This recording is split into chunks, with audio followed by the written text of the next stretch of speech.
these Yeah. great people, like, they're gonna suffer eternal damnation. Like, but also, like, they're such lovely people, and I don't want to change them because I like the way that we interact and the fact that we're different and all this stuff. However, I'm being told that I have to witness to these people, but I don't know how to do that. And like, now it's taxing my relationship with them because I'm like afraid for them, and I'm like trying to show them that I love them. But like, if I do this, they're gonna be really fucking annoyed. So I'm gonna just be quiet, I guess, show love by my actions.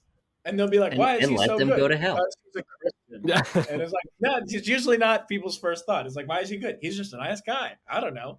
He happens to I be a know. Christian.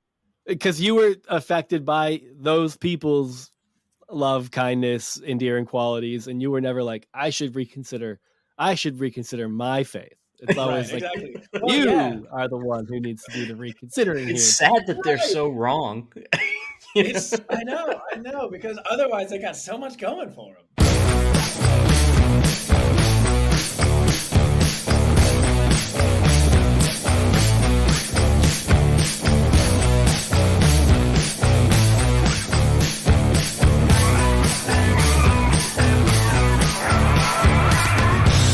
Hey everybody, welcome to another episode of Growing Up Christian. I'm Sam.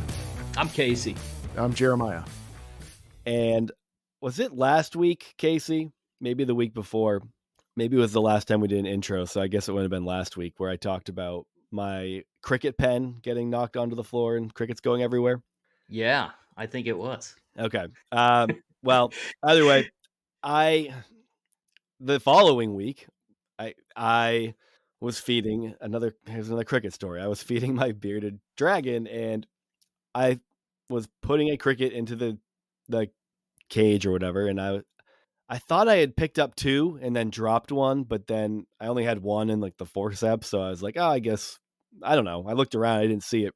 And then we left that afternoon, that evening, went to friends' houses, we're hanging out, and it was like maybe 5 hours later after feeding my bearded dragon, I felt a tickle on my neck, and I just smacked it, and I just splatted this cricket that apparently got lost and hung out in my sweatshirt for about 5 hours. So I don't know. These crickets are they're everywhere, and it's very strange keeping crickets as pets as well. I love the idea of you spilling those things everywhere and then just that your house sounding like a cicada nest for the rest of the year. Thank God these ones don't really chirp. I don't know if there's like a non-chirping kind. Occasionally you'll hear like a peep out of them, but it's nothing crazy. Very polite. But one other eventful thing, not eventful, I just was laughing hysterically, was so Byron, my foster son, has been, I don't know, he saw this TikTok. Apparently, you know how TikTok trends go around, something to do about like just quadrupling the amount of cinnamon and cinnamon sugar in a cinnamon roll. So he bought a bunch of, that, for those who can't see Jeremiah's facial expression, it just sounds like, that's what kids are doing online. Sure. So he's been just buying like the rolls of cinnamon rolls or whatever, and he went to kids always, I don't know if you know teenagers these days, but they're never without their AirPods. They always have something stuck in their ear and are talking to other people. So he goes to take his cinnamon rolls out of the oven, leans over the oven, and boop, his AirPod just shot right to the back of a 350-degree oven. Oh. What did he do about that? He just immediately tried to grab it with his hand. I was like, what are you doing? It's like, so I'd like take all the racks out, and then now that it was free, he wanted to grab it. I grabbed it with tongs and like dropped it on the stove, and he immediately goes to grab it off the stove. Like he's like, it's like a pet fell in there, or something alive that really, it means something to him. It's like, I was like, what are you doing? It's still hot. You could see it melting in the back of the oven. Of course it's going to be really hot. He's like, I gotta see if it still works. I have to see if it still works. He's like literally like Gollum, like falling into the volcano trying to grab the ring. That's it. Did it still work? No, definitely not. He had to order another one. Apparently you could buy them, like people buy them and then sell them as singles, I guess, or when that happens. Not a bad business model, probably. No. So it's putting cinnamon on cinnamon rolls. Did either of you ever do the cinnamon challenge back in the day, or you just have to eat a spoonful of cinnamon? I never did. I like that our challenges were pre them going around the internet. Like that was word of mouth type shit. And we Yeah. all knew about the cinnamon challenge.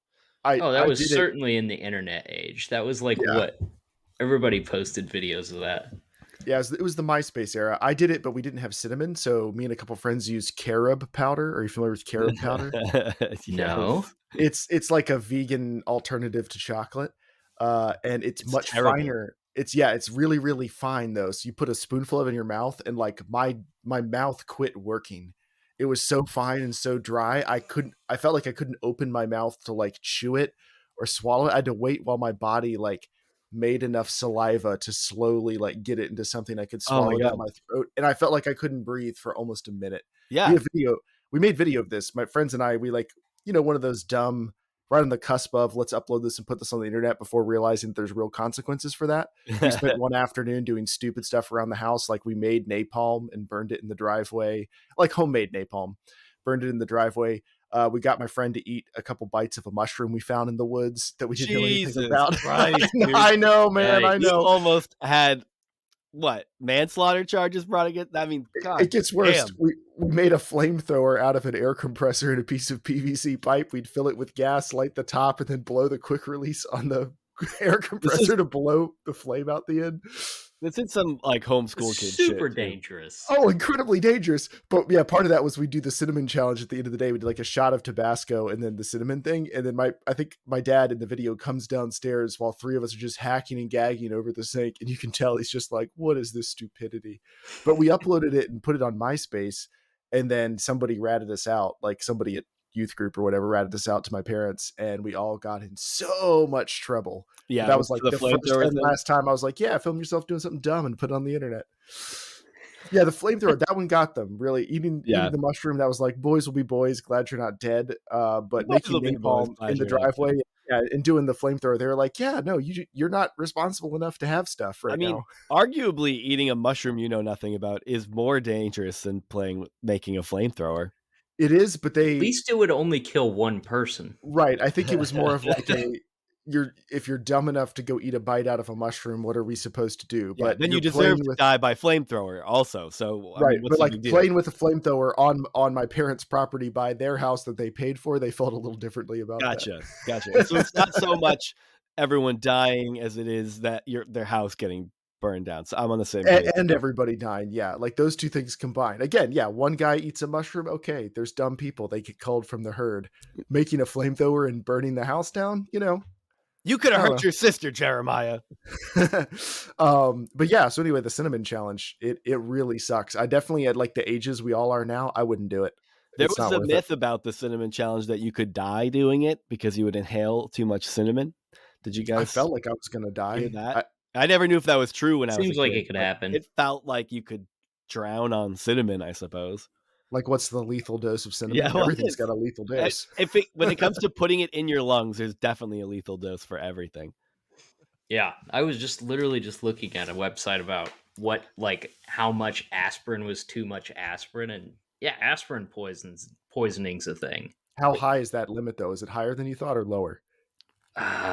It was, I can't remember what it was. It was a lot. It was in milligrams, in case he doesn't know how to do that in his head. So yeah, exactly. It's 1,000th of a gram or something like that. That doesn't sound like much. Get out of here with that. But yeah, it was. It said that you could get it by taking a huge dose all at once, or you could get it slowly from like taking too much over a long period of time. Like it could just gradually sneak up on you, and then boom, aspirin poisoning. I'm sure. So it's like alcoholism, but aspirin. Yeah. That sounds about right. Dude, I remember watching that show, My Strange Addiction, at one point, and this lady was addicted to taking laxatives. Did you guys ever see that? No. I've seen. Oh wait, no, it wasn't My Strange Addiction. Someone I work with was watching the show Intervention, and a family that she knew growing up was the family that was on it. How wild would that be? Well, that's nice. But anyway, sorry. To see them like living in the catacombs under Las Vegas or something. Yeah. But no, this lady was addicted to taking laxatives. I think it started out as like I'm gonna lose weight by taking laxative and just like turning my body into a straight pipe. just put just putting cherry bombs on your own personal exhaust system. But this lady, she was taking tons, boxes and boxes of laxatives a day. I mean, How like does your body survive that? it looked like at one point she like lifts her shirt so you can see her stomach, and it looks wrong. Looks like a vampire's been draining her for the last like 6 months. Comes every day, takes a little. It looks like one of those Mylar balloons that like slowly descended back to Earth after it got loose at a birthday party. But yeah, she was how much laxative do you have to take before it starts to destroy your finances? Jeez.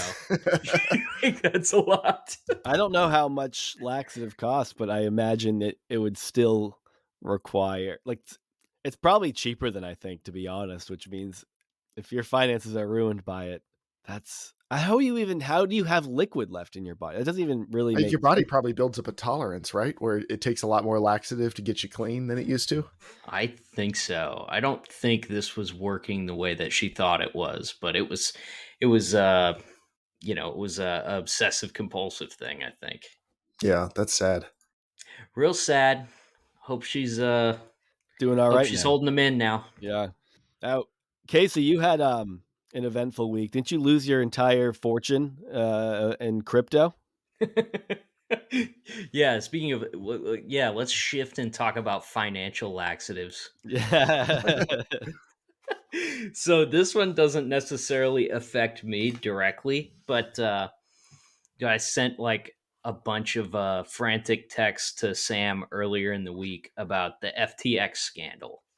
And Which, because it's not because it's like ruining me, I don't really have any stake in it or anything like that, but it is such a wild story. Have you guys followed this at all? Just a little bit. I've only followed what you've sent me in short form. Yeah, I watched that video you sent me today. Real quick, though, I feel like as a recurring segment on the podcast, we do need to check in with Let's Go Brandon Coin. It is currently trading at 0.00000000012 It is down up or down? It's down 99.87% in the last year.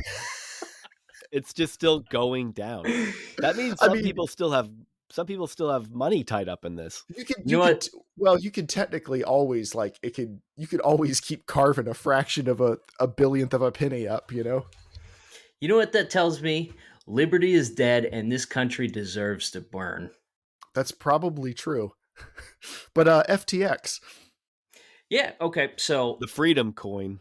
It is a fascinating story that involves just the absolute worst of the crypto boom. It involves corruption all the way to the tippy top of the country. Just corporate shenanigans, crony capitalism, and of course just ugly, really nasty back and forth business practices between these people. I feel like it includes all of your favorite types of things when it comes to listening to podcasts are wrapped up in this story. Dude, I cannot wait for the Netflix documentary. Yeah, it's probably going to be out in 30 to 60 days. Yeah. Yeah, it's like when Epstein died and they immediately had that documentary. It was 30 days after he's quote unquote hung himself. They've got a documentary on Netflix about it, but so there's this guy Sam Bankman-Fried that's kind of been the darling of the sort of the mainstream media's darling of the crypto world for quite some time now, and this guy has had this meteoric rise and an even more meteoric fall in the last, literally this guy went from being worth $24 billion to now, I think he's in the hole. This guy is destroyed. he needs to go to jail. That So he's young, right? yeah, I think he's like 30 years old.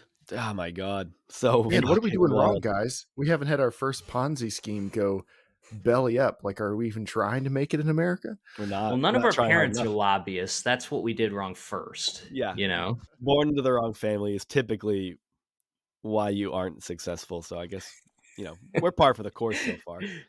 It's generational criminality is a big factor. So this kid, he starts out, his mom is like a politically connected lobbyist fundraiser. She runs a super PAC or two.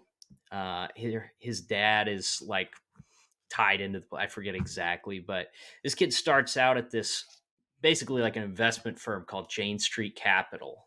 And he starts playing around with cryptocurrency, and he figures out that he can buy Bitcoin here cheaper and then sell it in Japan for a profit. And he Okay. starts like quickly flipping Bitcoin back and forth between here and Japan and made a fortune off of it. So he starts looking at the cryptocurrency world, and all of the awful things that have totally ruined our economy over the past, like since we've been adults basically, derivatives and all of this like insider trading and stuff like that on Wall Street. Stock buybacks. That's a good one. Don't forget stock buybacks. Well, he starts looking at crypto and he's like, why can't we do this over here? And so he starts his own like crypto hedge fund called Alameda Research. So this is first. Okay. Alameda Research comes first, and later on down the road he founds FTX. And This I'm isn't saying that later long on, ago. This is like 2017. He founds Alameda Research. Like, this is all recent history. yeah, it's fresh. And he basically like stocks Alameda Research with all of his buddies from either Jane Street Capital or MIT. He had some connections at MIT.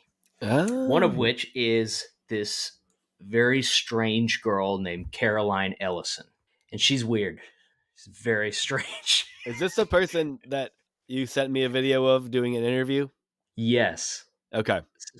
So part of what makes this even more strange and interesting is that Sam Bankman-Fried, Carolyn Ellison, they're in this weird polyamorous relationship with a whole bunch of coworkers and stuff. Oh, yeah, that's going to go well. It's bad enough. I've seen enough of those relationships fail in general. Never mind adding, let's work together. And let's work on a Ponzi scheme together. Yeah. Typically, Right. people like, you shouldn't date your coworkers, but let's enter into a polyamorous Ponzi scheme, and this will be better. It's because it's so many negatives, it has to go positive. Well, don't forget the habitual drug abuse. So, while we're in there. That Dump usually a helps bunch of amphetamines and all sorts of other, drugs in on top of all of that. So Carolyn posted this status at some point, and here's what okay, so Polly's unconventional as it is. She posts this status and it says, when I first started my foray into poly, I thought of it as a radical break from my trad past. But to be honest, I've come to decide the only acceptable style of poly is best characterized as something like, quote, imperial Chinese harem. None of this non-hierarchical bullcrap. Everyone should have a ranking of their partners. People should know where they fall on the ranking, and there should be vicious power struggles for the higher ranks. How many people are supposed to be in this harem? Sounds so romantic. Yeah. I think there was like 10. Okay. And they all kind of live together. This is all taking place in the Bahamas too. So it's kind of an offshore sort of deal. Away from the long arm of the law, it sounds like. So he was already rich at this point, right? From flipping Bitcoin between countries? Yes, but then okay, Alameda and then FTX makes it way crazier, like his wealth. Okay, I wonder how rich he was at that point, because I would like to think, and obviously this is never what happens, or at least you never hear about it what happens, so this must just not be the way humans are wired. I'd like to feel if I got that first $100 million or something, I'd be like, you know what? Good enough. I'm out. Like, I'll just disappear now. You'll never see me again. But there's got to be something about these people that's like, I'm worth how many billions of dollars? It would get me a lot more. Fraud. Yeah, this always works out. it's that like competitive entrepreneurial drive that challenges you to think, I haven't screwed the entire world yet. It's time to Right. go a little bit harder. So, Alameda Research is like this crypto hedge fund, and there's a lot of stuff involved in this thing that, you know, all the YouTube like video blog sphere or whatever is like bringing up that is not necessarily like confirmed, but it's floating around out there in the ether. And one of which was like a promotional document from early on in Alameda Research's, you know, founding that purported to promise customers a 15% annualized return in order to Solid draw promise. people in. Yeah. Yeah, and like their whole thing was like, you know, they're willing to take risks and to bet big and stuff, which they, you know, that part is honest. They They did, did do and they that. lost it all. So Carolyn Ellison, this odd girl, she has no trading experience. They worked together at Jane Street, but no real indication that she had any sort of trading experience. And she quickly becomes the CEO of Alameda Research. Okay. And she's taking big swings with their funding. So later on, you know, Sam founds FTX, which is a crypto exchange. He looked at like the market and thought like, okay, there's a lot of other crypto exchanges. You know, there's like crypto.com, there's Voyager, which pains me to even bring up. That's where my money's tied up and I'm never getting it back. Really? Wait, so a Yeah. crypto exchange is just like basically a trading place where you go to buy and sell crypto? Yeah. Yeah. Like there's other ways that you can buy crypto, but the exchanges kind of like fast track the whole process and make it easier to like move your money around, buy and sell stuff. I mean, it's, you know, it's like Robinhood sort of functionally. It's somewhere between like TD Ameritrade and Craigslist. Perfect. Yeah. Skews one way hard, but so he kind of looked at like all these other exchanges that seem to be marketing themselves to like the lowly retail investor like me and said, you know, I want to do something that caters to industry, you know, finance industry insiders and experienced people. So that was kind of his goal with this. And this is kind of where this other guy enters the equation. And I can't I don't know how to pronounce his name, but his everybody just refers to him as CZ, and he's the CEO of Binance, which is like the other leading crypto exchange. So Sam Bankman-Fried comes out with this idea. He's looking for funding and investing and stuff like that. And CZ is kind of like one of the original funders of the project. So he puts $100 million into this project in exchange for 20% of the stake of the company. Wow. Right. So it blows up. It's going super well. Meanwhile, like Sam Bankman-Fried is kind of like this, like he's a branded figure. Like he's popping up in interviews and all this stuff, and he's kind of like this quirky billionaire that wears pajamas and doesn't look like he bathes, and he lives in the Bahamas, and he's really into this thing called, quote, effective altruism. That was like his jam, and it was basically like, you know, you look around you, use whatever tools you have to make practical solutions to real world problems. Like you're supposed to do something every day to make the world a better place is what it was. It's so crazy that it's probably worse than he left it. I don't know. It's definitely worse. Yes. That is like rich people jargon for let me feel good about myself while ultimately being a horrible person.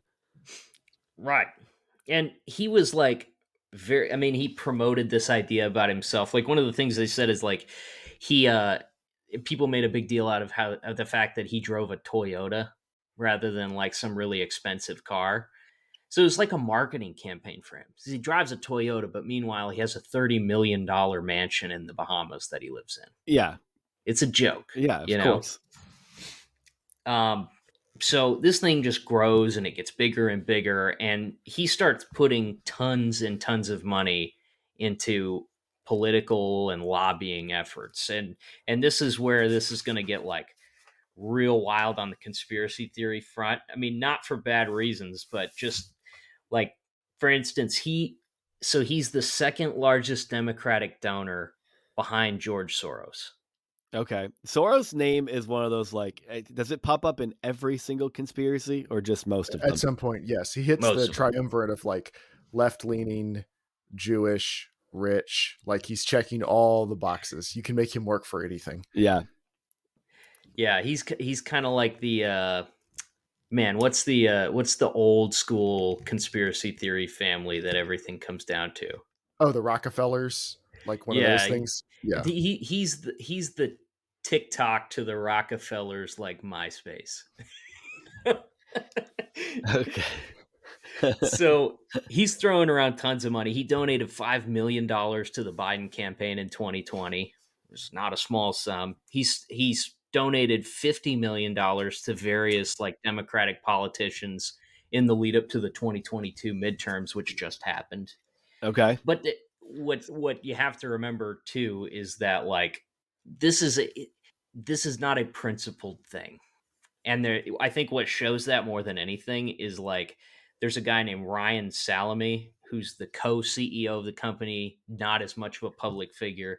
He donated $23 million to Republicans in the lead up to the midterms and all They're that. just playing both sides. Like it Interesting. doesn't really matter to them. They're currying favor and they're greasing the skids, and that's what all of this is. It's throwing around money for positive press coverage, for an insider track when it comes to legislation and stuff. This guy, I mean, he basically like bought his way into the the SEC's office. I mean, he was having closed door meetings with the head of the SEC. Is this guy named Gary Gensler?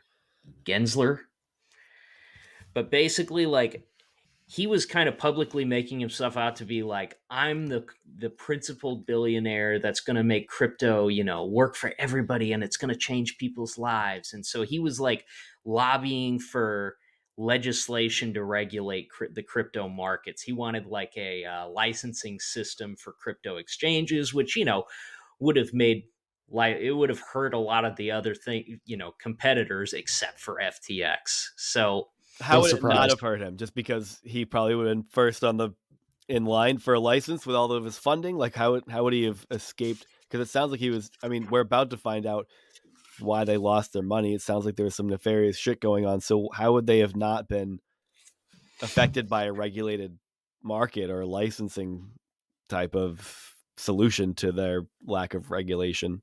Well, I don't know if it's necessarily like a written in advantage, but like, for instance, like, I think just the proximity to these regulators Yeah. gave them privileges.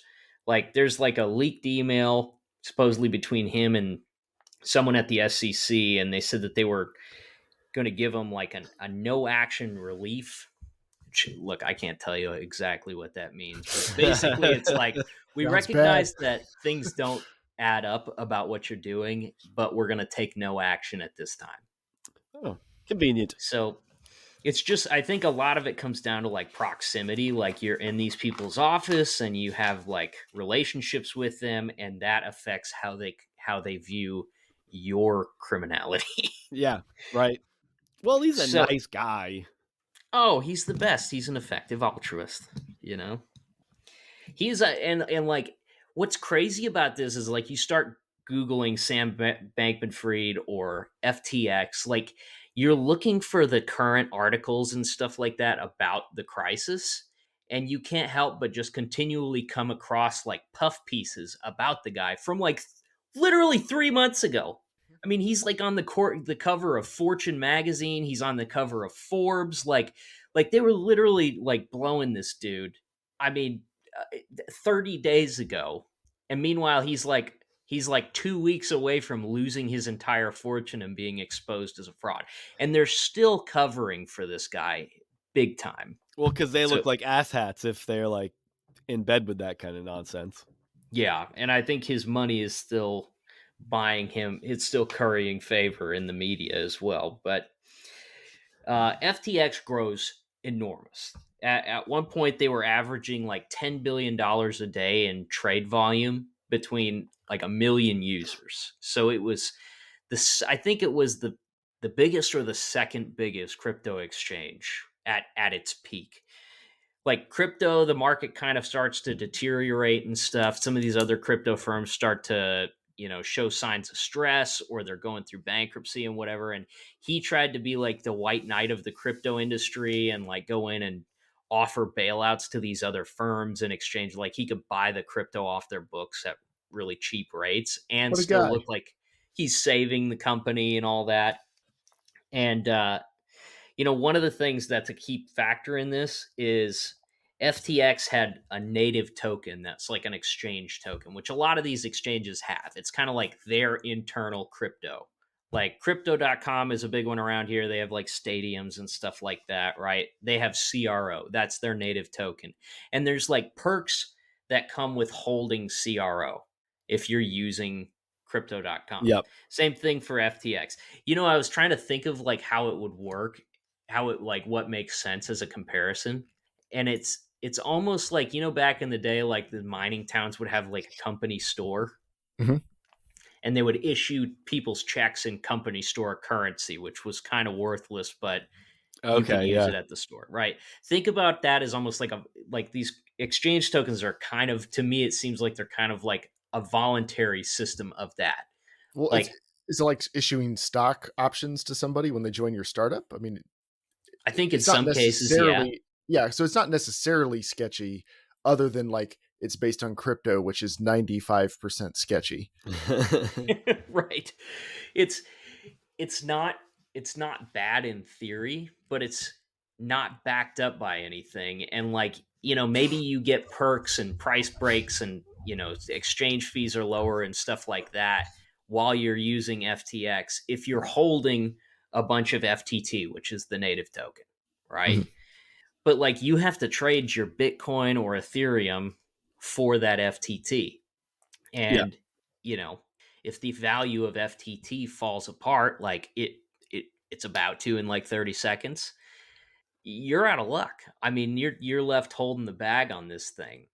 So CZ, the guy from Binance that I talked about a minute ago. Mhm. So like I said, he had originally bought a 20% stake in the company at its founding for $100 million. So like a couple of years ago, Sam Bankman-Fried, he starts FTT, the token, right? And he decides he wants to buy out that stake that they have in the company and effectively like minimize their say in the company. It's one of their biggest competitors. I think it's their biggest competitor. So he buys out CZ's stake in the company for $2 billion worth of FTT. So he issues this guy $2 billion worth of his native token in exchange for that 20% stake, right? So Binance, their biggest competitor, and one that has kind of a hostile relationship with this guy because he's back in, in some congressman's office lobbying for ways to like legislate Binance into a weaker position, right? He doesn't appreciate that. He now holds a huge amount of this FTT token. And it's not a high volume trade token. It's not something that's like being bought and sold all the time, like Bitcoin or something like that, right? Yeah. So, meanwhile, Alameda Research and FTX, nobody knows it. Everybody thinks that they're separate entities, started by the same guy. They have this weird commingled relationship that's kind of off the books. So, Carolyn Ellison, the CEO of Alameda Research, is playing fast and loose with other people's money. She's taking big swings, making big bets, and a lot of them are not paying off. Because she, believe it or not, is in her like late 20s and maybe isn't like a god of finance. Is that part of it? Yeah, she had no experience coming in, and she's 27 now. So She's treating it like she's young. a first timer betting everything on horse racing when they've never watched a horse race. Right. And I don't know that you can really blame her for this because I think Sam Bankman-Fried is probably calling a lot of the shots on what they do. Yeah. At I mean, Alameda and if you're still. putting a person like that into a position of power, without any credentials and no oversight, I mean, to be able to just throw money around like that without any sort of like, hey, wait, let's have a conversation about how, like, this was all enabled by him, it seems. I think it's interesting is weren't both of Sam Bankman-Fried's parents, aren't they like compliance lawyers or something? Like Hmm. or law professors. I think that was part of the way he got away with all this, right? Is people saying, oh, well, if there was anyone that was going to be legit, obviously this guy knows the right thing to do. Like, obviously, this is one of the real companies and not one of the scams. And that has to be part of why people, it seems like the whole world just bowed down. It was like, sure, you know what you're doing, 30-year-old or 25-year-old. You seem legit. Go for it. Everybody really just bought into this idea that he was like this quirky genius that was like 2 steps ahead of the curve on crypto stuff. Like, I mean, that's where my brain starts to drift into conspiracy territory too. Is like this guy raised a lot of money from a lot of people who don't just throw around dollars, right? Yeah. Like he They check raised out their investments a little bit before putting millions of dollars into them. he raised $2 billion from financial firms and other investment firms and stuff like that, like BlackRock. And it doesn't make sense. And like there's so many things that look like just bizarre when you hear about them after the fact. Like there was one example they gave where there's a company called like Sequoia Investments or something like that, big financial firm. Supposedly, while he's on the phone lobbying them for like 200 and some $1 million in investments, he's on the call talking to them about it while simultaneously playing League of Legends. Amazing. Yeah, like Quirky what? genius. And they gave it to him. Like I said, he raised $2 billion worth of money from these investment firms, which do not just throw money around. It's so strange. Like it doesn't God, make that's so like, sense. who is it? It's like, is he just? I mean, he obviously isn't just like he has. That's like the behavior of someone who's like a puppet. Like, did you guys? I don't know if you guys watched Silicon Valley, Yep. Yeah. but was it Big Eddie, Yes. where he's just like a total fuck off and doesn't, and he just keeps like what I mean, he ends up like in such high positions, and then eventually it's all taken away from him because like we don't need this guy as our pawn anymore. But it feels like that. That's what it feels like listening to how this guy functions. Well, I think Yeah. we really love the myth of the like the young genius wonderkin is somehow ahead of it, but like let's not discount greed. Like a lot of these banking things, yeah, you'd think they would know, they would do their due diligence, but through every financial crisis that we've had, you always find companies that are just like gambling on, the housing crisis type stuff of like, what do you mean we can't just buy up large chunks of people's debt and then shuffle it around and then give people who have no financial backing whatsoever massive home loans? Like, what do you mean this is a house of cards? Like it shocks you every single time, and you're like, how dumb could these people have been? And every single time there's always some people who are that dumb, and not dumb like they're unintelligent, but dumb like their greed and everything makes them very short-sighted. And then they bet on like, well, crypto's a rocket, crypto's going up, this kid seems like he knows what he's doing, we're not investing in Mount Gox or something dumb like that. Like, this is a real, this is one of the real ones, sure, have some money. Like, It's it could just be greed. it's hard to hear this and not feel like you're talking to me about me. Why is that? No reason. Well, okay, so here's where all the trouble really happens. So Sam's out making like these big swings, right? Where he's like trying to bail out these other crypto firms that are in trouble and all of this stuff. And, he's doing a lot of this using FTT, their native token, right? Which, I mean, when you boil it down to what it is, like this is a coin that he created that's backed by nothing, right? He created this coin, he artificially attributed value to it, and then he used it as collateral, just to like the fund all Federal these Reserve does, Casey. I've been waiting for you to switch into like the gold standard at Yeah, I many was points just along gonna this. make a point. I was gonna say, what do you think the overlap of people who think that we need to go back to the gold standard is, and also buys crypto? Oh, it's there. Yeah, that Venn it's diagram huge. exists. Huge. Sorry, Casey. It really sounded like there's been a bunch of times where I'm like, oh, he's going to say it now. He's going to say it now. All right, there's parallels. I think they can remain unspoken. I have an unspoken. But so, like I said, Alameda Research's investments are not going well, right? And it's sometime like a couple months ago, uh, Carolyn Ellison is on a call and she like offhandedly admits that like Alameda's basically like their obligations are being met with by FTT or by FTX. So FTX is transferring funds and value to them in order to back up their bad investments that they're making, which is a big no-no. I mean, she basically like admitted to criminality on the I mean, spot. Yeah. that is exactly a Ponzi scheme, right? Is you don't have enough money to float. Well, I guess it's not exactly. I guess a Ponzi scheme is you're bringing in other people, and because you need their money to support the money you've already committed to. This is kind of like that, but it's two companies playing fast and loose with each other to do the same thing. Right. Yeah, In a way in which it would never happen unless those two companies were incestuously connected by the same right, person. right. So, meanwhile, Sam makes this post on Twitter saying something about like, "Hey, gonna be shifting around some crypto wallets. It's something that we do occasionally. It's not a big deal. No reason to be concerned or anything like that." In doing so, he transfers $4 billion worth of assets, most of it in FTT, the native token, to Alameda Research, Whoa. which is the single biggest crypto transfer ever made. It's like no big deal, just some routine maintenance, Yeah. just cleaning out some wallets, whatever.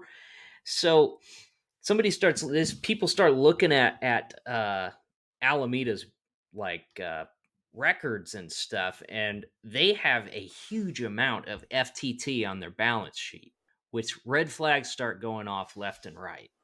And CoinDesk, which is kind of like a crypto publication, on November 2nd. So, I mean, like all of this, we're talking about a couple weeks ago at Yeah. this point, right? CoinDesk publishes an article about Alameda Research's books talking about how concerning it is that they have all of this FTT. Like a huge portion of their value and assets is in FTT, Sam Bankman-Fried's token that he created, right? And if you remember, our buddy CZ at Binance, he's holding at what at one point was $2 billion worth of FTT, a coin that's not heavily traded, that doesn't show a lot of volume and stuff like that on a daily basis.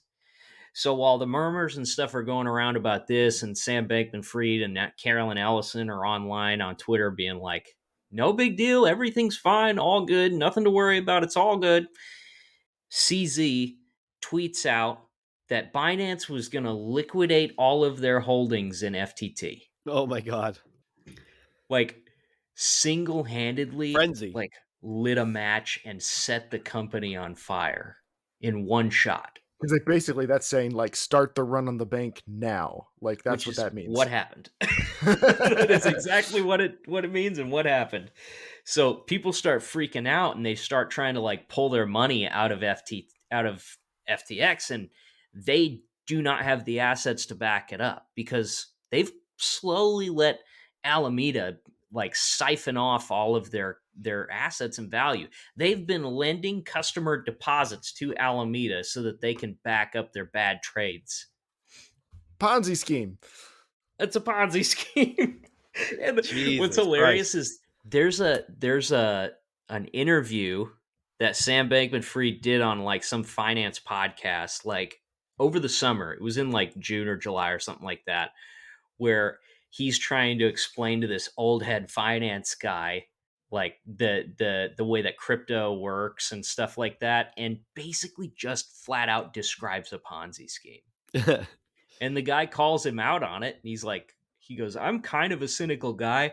That was the most cynical explanation I've ever heard of the crypto market. And he's like, well, you're just old. That's basically what he said. Solid retort. So the bank run starts. People can't get their money out. And the walls start to come crashing down. So in desperation, Sam Bankman-Fried goes to CZ privately and asks for a bailout, like hat in hand, asks him to like buy out the company from him. So CZ makes this post, basically saying that like Binance was going to be acquiring FTX as a company. They were buying them out as a strategic deal and blah blah blah blah blah, blah, right? Meanwhile, the agreement is drawn up in a way that like he basically is able to dump this agreement for any reason at all. And after like 3 minutes of reviewing FTX's books and internals and stuff like that, he tweets out on Twitter that the deal is off and they're no longer buying the. I mean, Elon Musk wishes he had that guy's contract lawyer. right? So, like first off, dumps all of the crypto that he's holding in this company, right? Triggers the bank run. This guy comes to him hat in hand and asks for a bailout. He publicly states that he's going to buy the company out, which stabilizes things a little bit. People are like, sigh of relief. Okay, maybe things aren't going to fall apart. 2 days later, announces that the deal is off because there's like malfeasance in their bookkeeping or something like that. As it turns out, Sam Bankman-Fried had kind of like, I mean, not only he had transferred, I think it's $10 billion worth of customer funds out of FTX into Alameda Research to fund their ridiculous trading policies.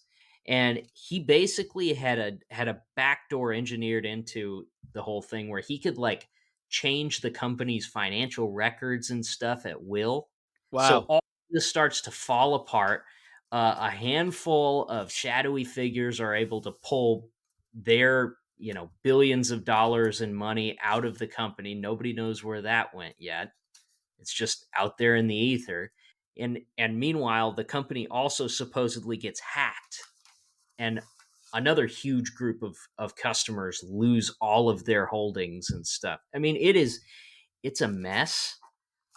It's a total like criminal disaster at the highest level. Yet no arrests have been made. No, and I mean, who knows? It might be too early for that, though. Like, I mean, it's financial crimes can take a while to investigate. And like Casey said, this is very, very recent. It's been melting down over the last month. So Yeah, I'm sure the FBI is interested in this to some degree. Since they're located in the Bahamas, we'll see whether or not that's a magical get out of money jail free card. But yeah, maybe. I think he's kind of like on the lam right now. So I'm sure they're going to be looking for extradition. And be like, wow, I could do anything I want for the rest of my life with this money. And then call it there. That's what you got to do. I hear Argentina's a good place to disappear. yeah. So Casey this with whole his thing World War being II jokes. unregulated, that doesn't obviously absolve somebody from actual crimes like this. Like even or in some way does it because it's like a crypto investment? Like do the same laws apply? No, I mean they're definitely still committing fraud. I think fraud, yeah. While you should not victim blame people, I have less compassion for people who lost their money in this than I do for people whose like mortgages were sold to another bank who does bad terms on them or something like that. This is more like you're participating in a super greedy gold rush that's all built on lies and nothing. So like, and everyone says the whole time, like, tell us how you really feel about crypto. Not your wallet, not your money. Have you heard that term before? Of like, basically, if you're storing on someone else's exchange, you should treat it like that money can be stolen at any point. Like that's the advice people make. That should tell you what type of thing you're participating in. And I do own some crypto, but like it just shouldn't be that surprising, I think is what I'm saying. If like, of course they're all scams. Everything related to crypto pretty much has been a scam. Yeah, I think there's things in there that are great in theory, but I don't know. It's over the past few years, it's degenerated into like just another like American get rich quick scheme. Yeah. Right, because it's like everything else. Yeah, like it's not that crypto, the technology, doesn't have really cool applications, and that's what people get all excited about. But crypto, the application of it right now is all Ponzi schemes and get rich quick schemes and pump and dumps and other things. Like both of those things can be true at the same time. I think the technology is really cool. It's just that no one's come up with a practical application for it right now that isn't a worse version of something we already have. Yeah. like NFTs. Like it's just a more it's annoying like version of a serial number. most people, it's like most people, like a lot of investments that people make with USD are like long term. We know, there'll be some return on it. It's not all gambles. I mean, you could do day trading and shit like that, and you know what you're dealing with on that front. But with this, I don't know anyone who's like, I'm investing in this so that way 20 years down the road I make a lot of money. It's like, I'm going to put some money in this and I'm going to hope it quadruples and then I'm going to pull it out. And having a market so volatile that's dependent on you wanting to pull money out of something constantly, so that way the people who have the money can't really depend on it. It just seems like a goofy sort of Those way those to do long-term things. investors exist, but those are the guys that bought Bitcoin, 8 years ago, Yeah. and they've never sold it ever, and they just continually buy more and more and more of it every time it dips. And like those are the people who are bought into the concept. And then there's people like me that are like, Elon Musk is going on SNL on Saturday, and Dogecoin's gonna be worth $1,000 a coin. So I should buy 10,000 of them and pay off my house when Yeah. it is for sure going to happen. Did you do that? Not that many, I was like, did you do one of those things? I did that on a smaller scale, yes, but He's trying to pay off his car, but yeah, got a 14 Subaru that needs to be off the books, boy. I mean, yeah, you need to pay it off before the engine inevitably goes. Car guy jokes. That. So I think there's so many parts of this that are really interesting. And if you're at all interested in this, what's really fascinating is like go and just Google Sam Bankman-Fried or FTX scandal or whatever, and just look at like the mainstream media platforms articles about this. And they are totally running cover for this guy. Like this guy is Bernie Madoff times 10. Like I think they said that the value the total value of the Enron scandal, which hurt our entire economy and stuff back when that happened. I mean, that was like 18 or 20 billion dollars worth of value that fell apart. And this is 50. And yet they're talking about this guy as if he's some sort of like he's a good guy and he just fell victim to bad people in his inner circle, or there's good things about this. And I think there was one article from like Wall Street Journal or one of those mainstream publications that was like Sam Bankman-Fried actually did the financial system a favor. Like, what? Do you think the difference between this and Enron is like with Enron, a lot of sweet old retired people's retirement savings dried up, and with this everyone's kind of like, yeah, it's people who invested in crypto getting robbed, like guess it's another Tuesday? Well, I mean, a teacher's pension fund in Canada lost $100 million on it. A teacher's pension fund was invested in crypto? I think this is not as like yikes. I think there's, like I said, there was a lot of like large mainstream institutions and stuff that were invested in this guy's deal. That's rough. And he was specifically targeting like money management firms and things like that. Like this is going to have longer reaching like consequences than, I don't know, if Shiba Inu goes under and like every dude in the trailer park that thinks he's buying a new trampoline this year isn't going to get one after all. But I don't know, man. It's crazy.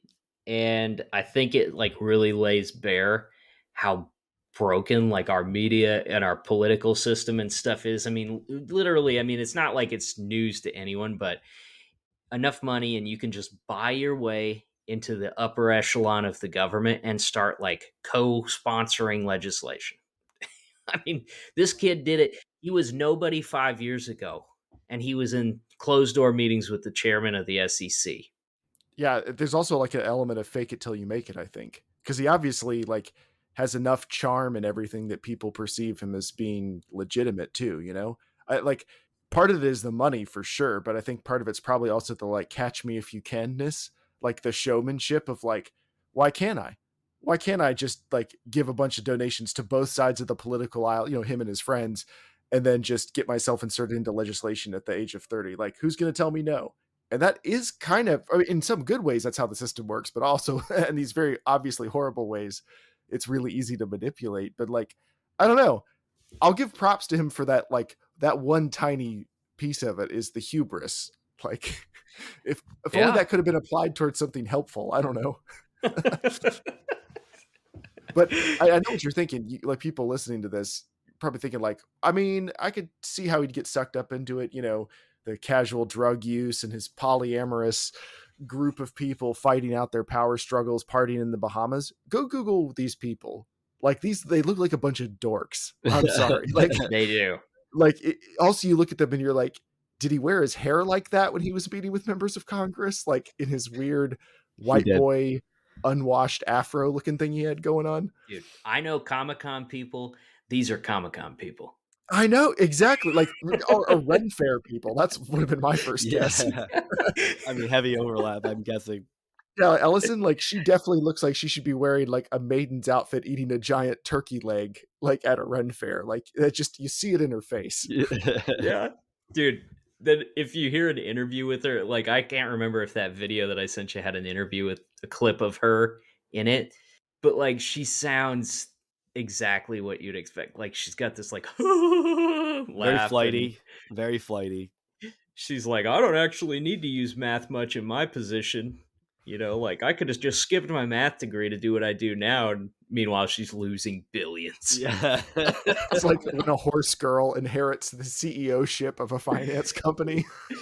Horse girl vibes for sure.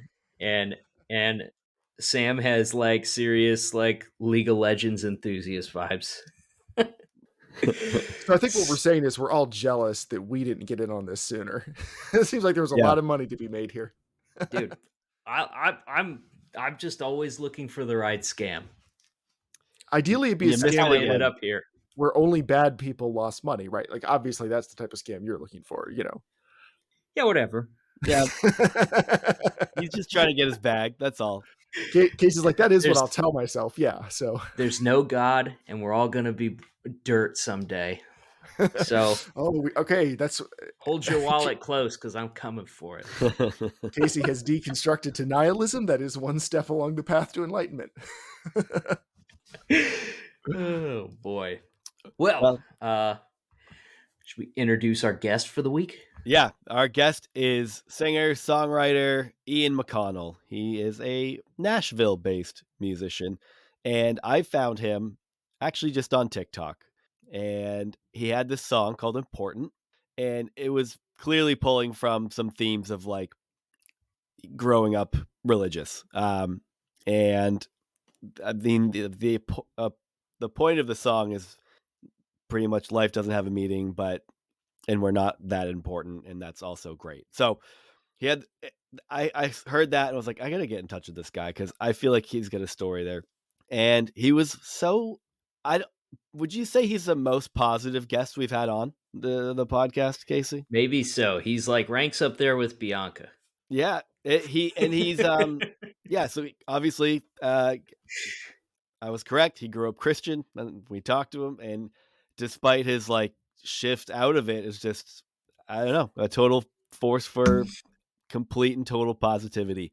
And he was such a pleasure to talk to, and you should definitely check out his music and his YouTube page. A total blank. Yeah, check out his music, check out his YouTube page, his Instagram. He posts a lot of his clips and reels on Instagram. And yeah. Well, if you're enjoying the podcast, leave us a review wherever you listen to it. And don't forget that we have a Discord server where you can jump in on the conversation and talk to a bunch of cool people who, also played Chubby Bunny in the back of a church van. And that being said, enjoy our conversation with Ian McConnell. Hey, everybody. We are back with our guest, Ian McConnell. Ian, what's going on, man? What it do? I'm hanging out in Nashville. I'm drinking a chai latte that I got before I took my nap. So I only drank a little bit of it. So I have a little bit left. It's a good day. Oh, see, that's strategic. I get real strategic with buffalo wings. Oh, yeah. Totally. Like, buffalo wings are good, but cold buffalo wings for breakfast the next day. is unbeatable. And you typically like to eat buffalo wings before you nap. Is that right? I like to eat buffalo wings at all times, and honestly, like that's one of the coping mechanisms I developed after I left church was like, I feel sad, buffalo wings. I guess that works. So Ian, I'm super excited to learn about your life. I found you on TikTok, and you were performing a little song, shirtless by the pool, looking great, called Important. And there's just some references in there that I was just like, oh, this guy definitely gets it. He grew up a certain way. So I was like, I got to talk to him. I got to see, especially because if I listened to your music and I didn't like it and I thought it was really shitty, I would have not reached out to you. But I found it very entertaining, and I ended up finding you on Spotify and throwing it on a good bit. And it's fun, man. I love what you. Guess I didn't go through your whole catalog, but the way I wrote it, season 1 is get stuck in my head, man. It's good shit. It definitely is get stuck in your head tunes, because I've had that Important song stuck in my head for 2 days. Yes, man, all that stuff was so fun to write because I like my music up until this year was I had been on TikTok for a couple years, usually doing like silly songs or like telling jokes and like singing one-liner jokes. I did that for a while. Then I did some parody songs for a while, and like just a bunch of different things wherever the spirit kind of moved, so to speak. Growing up Christian, yeah. And then this year, like I guess towards the end of last year, I started writing like full length, like sillier songs. I was like, I'm not gonna actually put these out or whatever. And then they actually kind of came together. So that's where Important came from, and like a lot of the songs on this season 1 project. And the way I wrote it was fun too, because I was just a way to, because I started out posting these songs on TikTok, just playing acoustic guitar or playing the piano or whatever, and they like kind of popped off there, which was nice. And then, I put out like fully produced versions because I produce all my stuff and stuff like that. And I like really loud guitars and whatever. So some people that find me were like, we don't like the loud guitars part. I'm like, that's okay. I'll still give you the acoustic, all that kind of nonsense. So it's been fun. It's been a fun year. Nice, man. You know what? What's cool about your music is because like you said, like funny songs and stuff, which, there's a lot of funny pieces to it, but it's not like it's legit listenable, fully fledged music. It's not by any means like parody or anything like that. And it kind of do you know who A$AP Rock is? I do, yeah. So Sam and I are big A$AP Rock fans, and okay. I feel like your music kind of has a similar sort of vibe where it's like very introspective and there's a humor to it, but it's still like solid, great music to listen to, I don't think we're talking about the same person. You did not say A$AP Rocky, did you? No. I'm familiar with A$AP Rocky, and honestly, I would love to be compared to A$AP Rocky, but I don't think that's who you're talking about. Yeah, and I'm not familiar with A$AP Rocky, although I know who he is. Oh, really? He's the baby daddy of Rihanna. Oh. I did not know that. Mm-hmm. Well, that's some new information for me to pull out later. Oh, yeah. Now you know. You learn something new every day. Yeah, we're crossfire references. That's good. So, Ian. Yes. Let's talk about how you grew up and your life's journey. Casey, are you getting him his offline again? Yeah, but he's coming through loud and clear. So, all right, cool. It looks like it's just a weird Zencaster issue. Yeah. So anyway, yeah. Tell us where it all started for you, man. What area did you grow up in, and like what's your religious background? Yeah, I was born in just outside of Atlanta, Georgia. Lived there for 6 years, and then moved to Northern Virginia, outside of Washington D.C. From 2001 to 2013 when I graduated high school. And I grew up Presbyterian, PC USA, Protestant gang.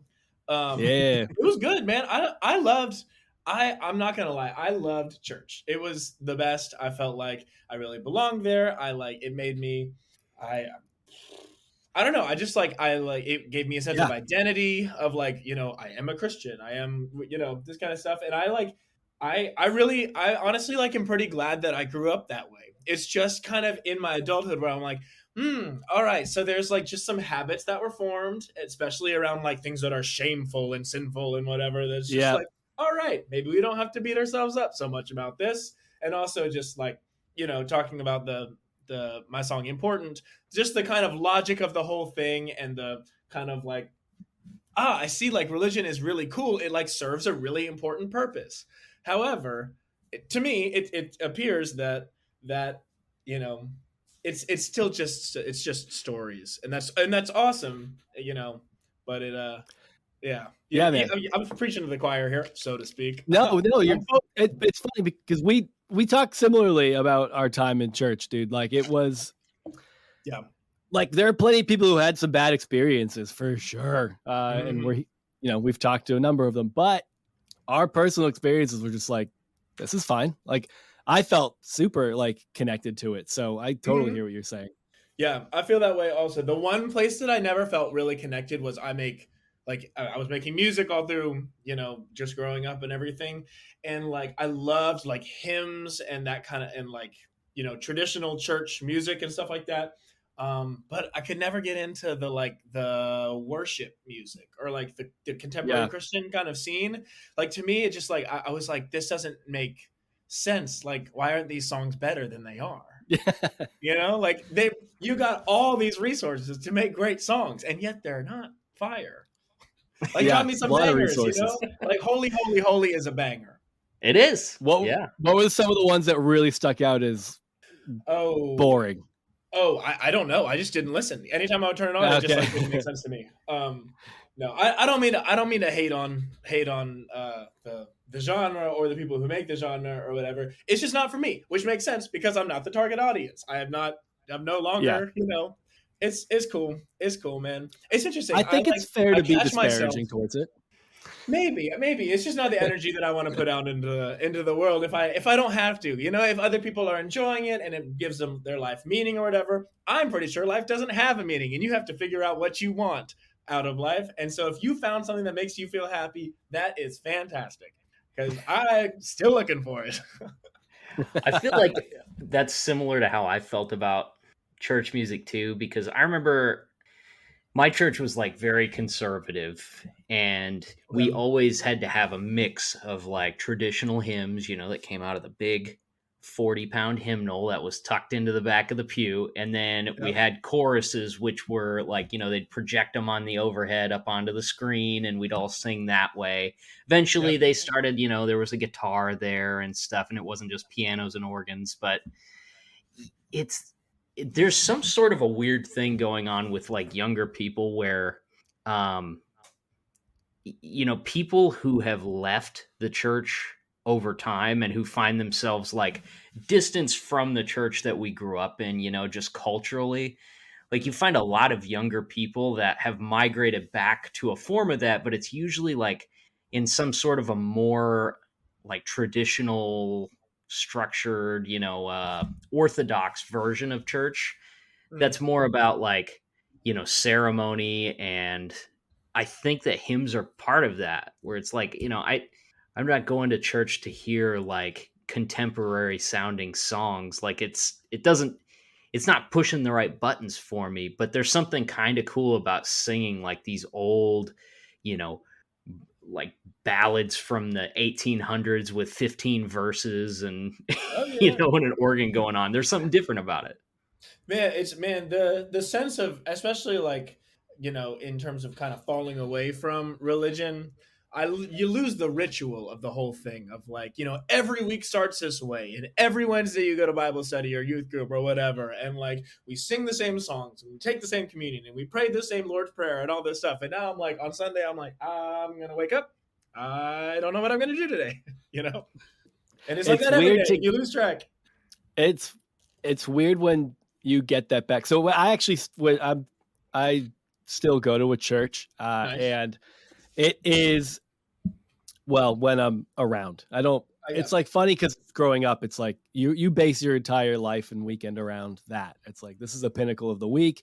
You have to go. Mm-hmm. I found a space where, despite my lack of belief in a lot of things, it's still a comfortable, familiar place with people I like to get together with. And and have these types of conversations. And I'm like, when you feel like you don't, when that like guilt of like not going goes away, like, we should probably go. I feel bad not going. It's like, you're so conditioned. I mean, I went for like almost 30 years of my life, and you're just like, and when you like, when you go a few weekends and you're like, especially during like pandemic, right? That's when a lot of, I mean, church fell apart for a lot of people during the pandemic, because they were like, they were forced to not go, and they were forced to be like, oh, this is what it's like to have 2 full weekend days. And then they're like, this is pretty good. I don't know if I want to give this up entirely. Yeah, I understand that. Yeah, I remember the pandemic was when I started I think I kind of had some things in the back of my mind that I was, practicing my strong human cognitive dissonance on. But in the pandemic, things started unraveling. I started like, I don't know. I really, do you know about the historian Yuval Noah Harari? He has this book called Sapiens. No. It's fantastic. I guess the school. I found him through the Armchair Expert podcast with Dak Shepard on it. And he's just like talking about, like my first introduction to him was, he was like, yeah, human rights are like made up. Like, nobody has rights. There's not just like rights. Animals don't have rights. We have to make up the rights. They're not like natural born or whatever. Like, we decide as a society that like, hey, we would all be better off if we decide that everybody should have these things or whatever. And I was just like, oh, that's like a crazy thought. And so I like went and listened to the thing, and he gives a more compelling argument than I just gave. But I kind of was reading all of that, and it's fascinating, just the history of like humanity and how we, the agricultural revolution, and like switching from like having cognition and stuff like that, and science and all these things, that mixed with, honestly, LSD gave me, I was like, people are like, oh my gosh, LSD, you'll see God. I like took LSD and I was like, where are you? Was that your first time? Had you dabbled with any drugs before you did LSD? That was my second trip, my second and final trip. I haven't taken any since then. So yeah, it got you what you needed the second time around. It doesn't seem like there's very many people that are just like weekend warrior LSD enthusiasts. No, some people, man, shrooms have their disciples for sure.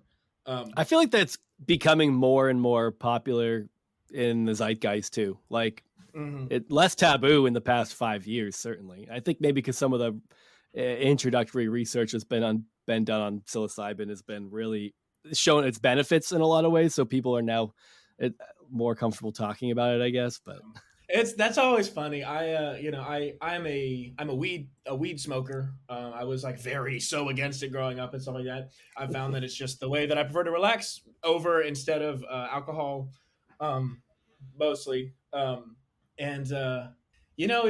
not all for everybody. And there is like, there's always that research that comes out like, here's the benefits of this, here's the benefits of this. It's like, all right, but all of these can still, like, if you like really get into them, it can really screw you up. Yeah, okay, benefit if you do it once and like in moderation and like monitored by somebody who knows what they're doing.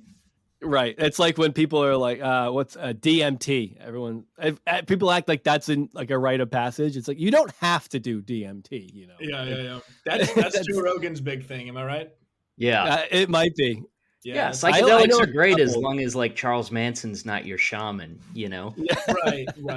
I really like, I try to be careful talking about like, especially like glorifying drugs, because like I found a relationship with them that like works for me, but has been complicated and probably will be complicated again. And like, I trust my own willpower and desires to take me in an okay place. But not everybody probably can. I might be wrong. I don't really know what I'm doing to myself. But I'm having a nice time. Yeah. Yeah, I hear you, dude.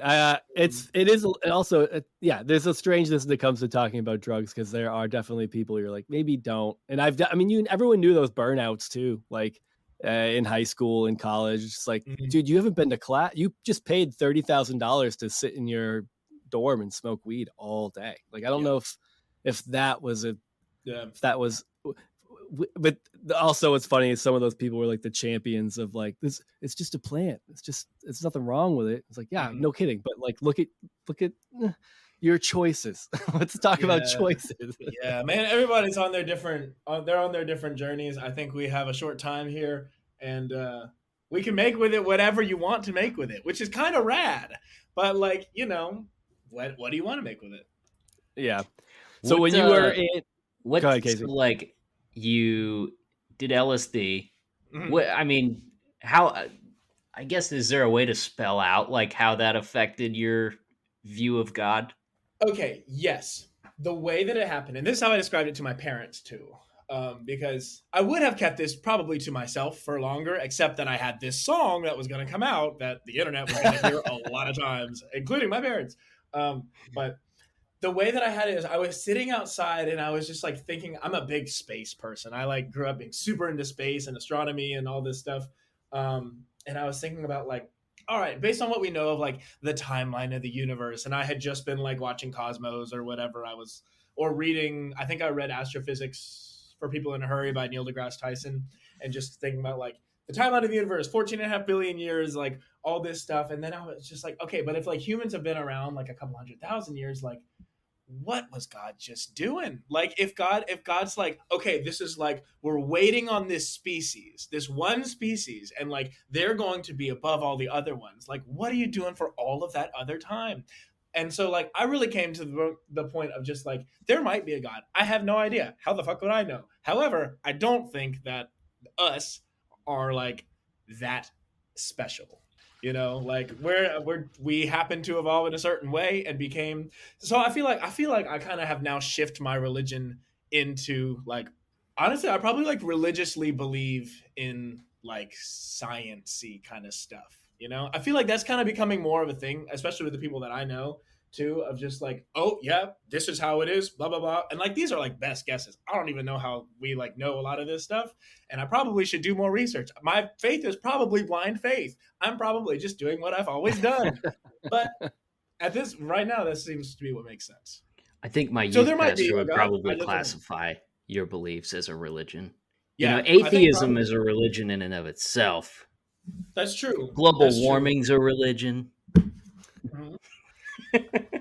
Yeah, well, I mean, it all kind of is, Although I guess religion doesn't have like empirical evidence as much, right?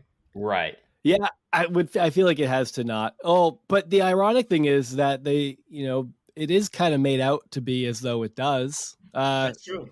Like evangelicalism, it's an academic endeavor. I think it's academically deficient in a lot of ways, but it like apologetics and the way that they interpret the Bible and the way they try to make that work.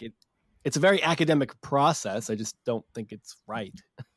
Yeah, it is an academic process, and it's interesting, especially like as you see like different types of Christianity and like other religions like spreading. In the U.S., it seems, from my layperson's point of view, I don't know the whole things, but like there's a specific brand of Christianity that's like really on the rise in young people, and it's kind of like the Justin Bieber, like love, like.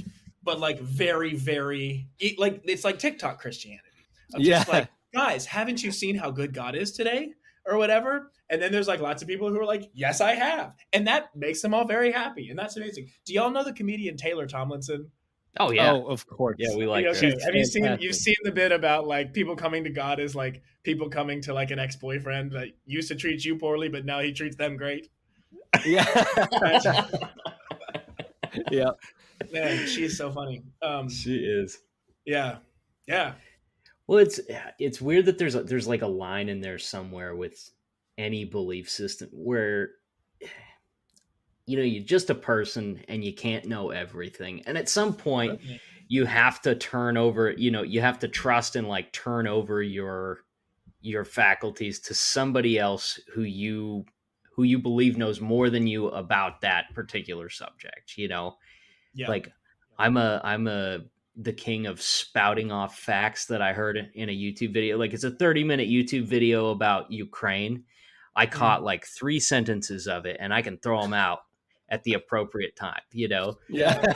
And like I don't know what's going on in there, what's going on over there. And I don't really know the extent of like, the how Soviet history and the USSR breaking up and their relation. I don't know how much that influences what's happening there, but I've listened to this, I've listened to that. I trust this person to give me a straight answer on these things. And from that, like you kind of formulate a position on it.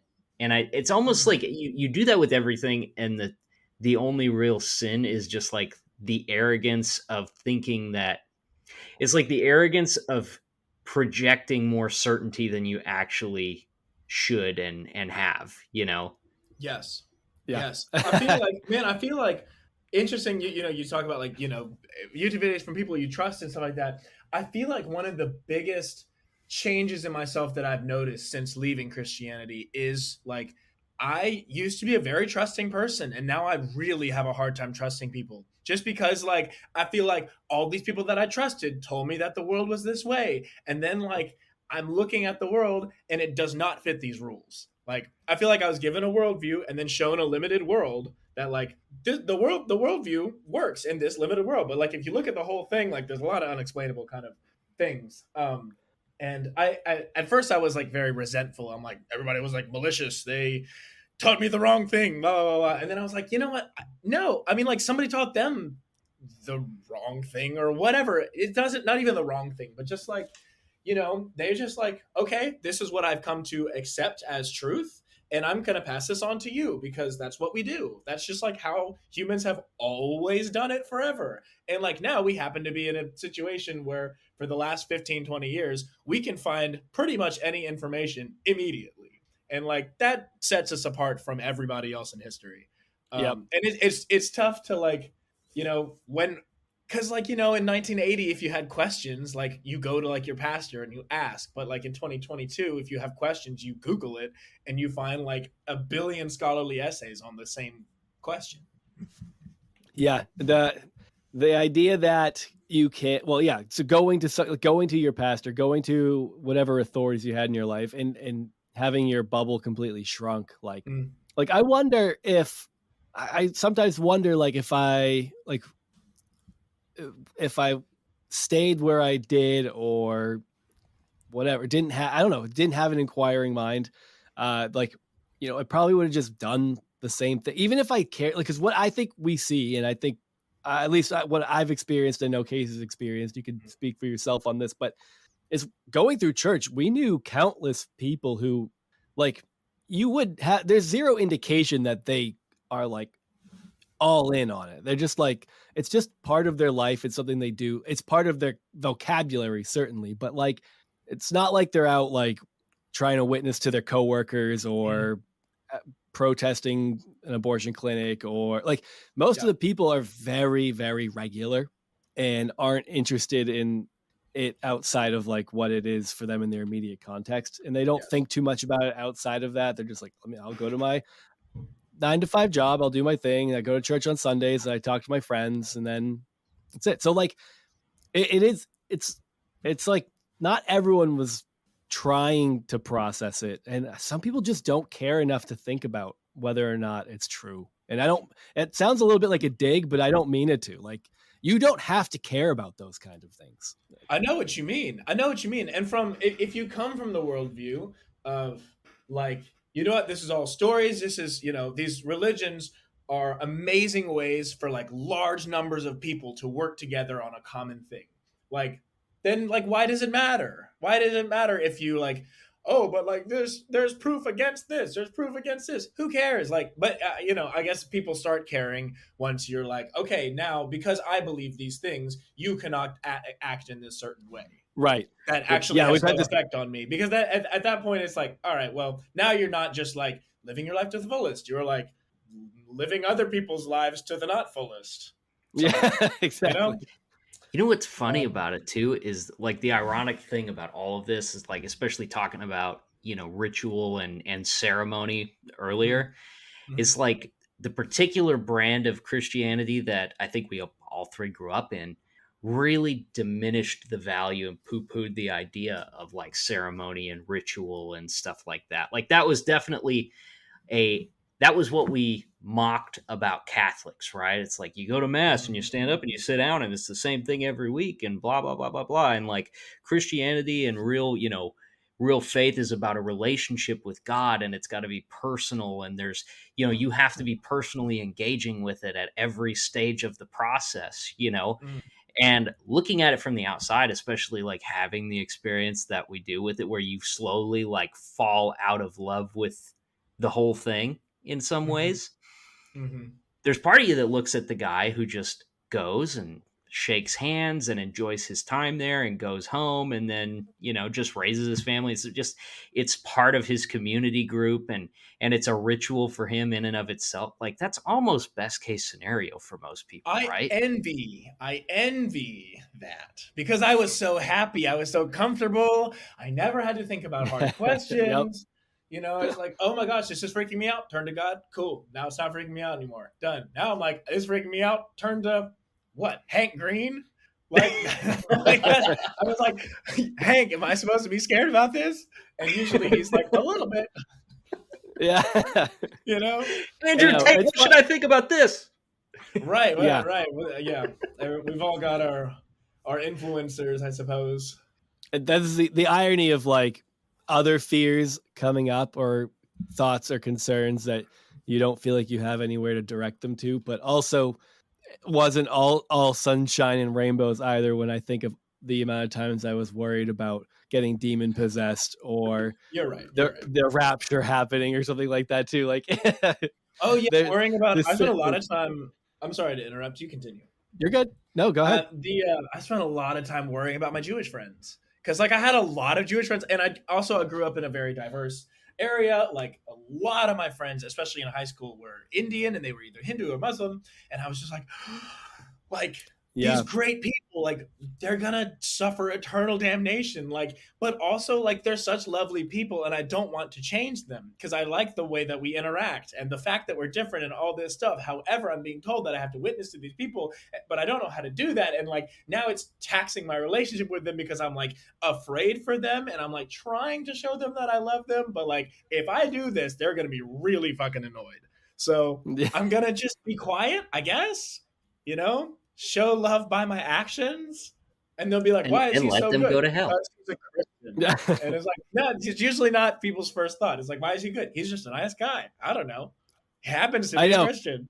Because you were affected by those people's love, kindness, endearing qualities, and you were never like, I should reconsider my faith. It's always like, exactly. You are the one who needs to do the reconsidering. It's sad that they're so wrong. I know, because otherwise they got so much going for them. What area was that? You said Virginia? Yeah, Northern Virginia. I grew up in a town called Reston, but I went to high school in Alexandria, which is just outside. Okay. It's where the Pentagon is, I think, or maybe it's in Arlington. I don't know. I was near the Pentagon-ish. Dang, Were you there in 2001? I certainly was. I was at I think the second day of first grade. Oh boy. Yeah. And we had just moved to DC also from Atlanta. Like it was my second day of school in Virginia and 9/11 happened. That's crazy. What was okay? As a first, like, what's your because so we're a little bit older then. Okay. What is I'm 34. Okay. So I was like, I guess I was in eighth. I think I was in eighth grade. I see. So you have like a fully formed memory of this. Yeah. So do you have? What's your being in that area and so close to it? I'm sure it affected the environment and the zeitgeist a bit. But how did you I'm curious as to how like you recollect that. Yeah. Well, the biggest thing that I remember was that in my lunchbox, I had my lunchbox came with this like pre-shaped thing for Pringles that you could put like a certain amount of Pringles in. You could eat it for lunch. And 9/11 happened in the morning. Those fuckers stopped me from eating my cool Pringles out of my cool can because they smashed into buildings. So that's what I remember first. And then I remember going home and like, I wasn't old enough to like feel bad about having this thought because I was 6. Yeah. So I went home and I just remember my mom was really scared because my dad was, I think, still in Atlanta working because he had not like moved up fully yet, or maybe he had, or he was on a trip or something. And so my mom was there, and it was me and my 2-year-old sister and my mom in this like temporary apartment that we had just moved to this new town. We like didn't really know anyone, and 9/11 is going on down the street. And so it was a. I really should talk to my mom about that. Mom, if you're listening to this, remind me to talk to you about what it was like at 9/11 for you. But that's how I remember it. I don't remember seeing any footage until later. Like there's so many museums in Washington D.C., especially there used to be one called the Newseum that was like the museum of print media and then like television and all this stuff. And there's like a big thing on 9/11 there. I think the museum's gone now, but I feel like most of my memories are like reconstructed from that museum. Yeah. Yeah. Well, dude, I hope you get to show off your cool Pringles can to some of your friends soon. Thanks. Osama bin Laden really ruined that one for me. Well, he got what he deserved, didn't he? Yeah, you know what? Yeah. Freaking crab food now. I guess so. Did you? They never showed the body. Were you a public school kid, or did you go to Christian school? I went to Christian school the first and second grade, but then I was in Fairfax County, which was it's a pretty solid public school district up in Virginia, and so I went to a public school, did like the kind of it was called the GT program at the time, the Gifted and Talented program, which now I'm sure they call it something less exclusive. That's got to make other people feel terrible. I mean, come on, guys. You have no gifts. You have no talents. Right, exactly. I know. Yeah, you're gifted but not talented, or you're talented but not gifted. Yeah. You got to be both. Don't fuck around. Be both. Yeah. So I went to public school through that, but then I went to a private, not Christian college, but a private college, Furman University in South Carolina. So back to the private vibes at the end. See, we're Liberty University, fellas. Oh, I know Liberty well. Yeah. Is that where y'all met? Yep. It is. Yep. Okay. I would say it was God's providence that we got placed in the same dorm room. Oh yeah. Yeah. Yeah. Well, I'm sure that I could find out by listening to other episodes of your show, but like, how did y'all come to start this podcast? Because clearly y'all must have had a similar experience at some point. Did y'all have that experience at the same time of starting to kind of fall away? We actually kind of lost touch for a bit after we left college. Like, other than being friends on Facebook and shit, it wasn't until like 7 years ago that his work brought him to my area, and he was just like, "Hey, are you still around?" And I was like, "Yeah." And then him and I and a couple other people who I was still friends with that lived with, like, also went to Liberty, but were from my area.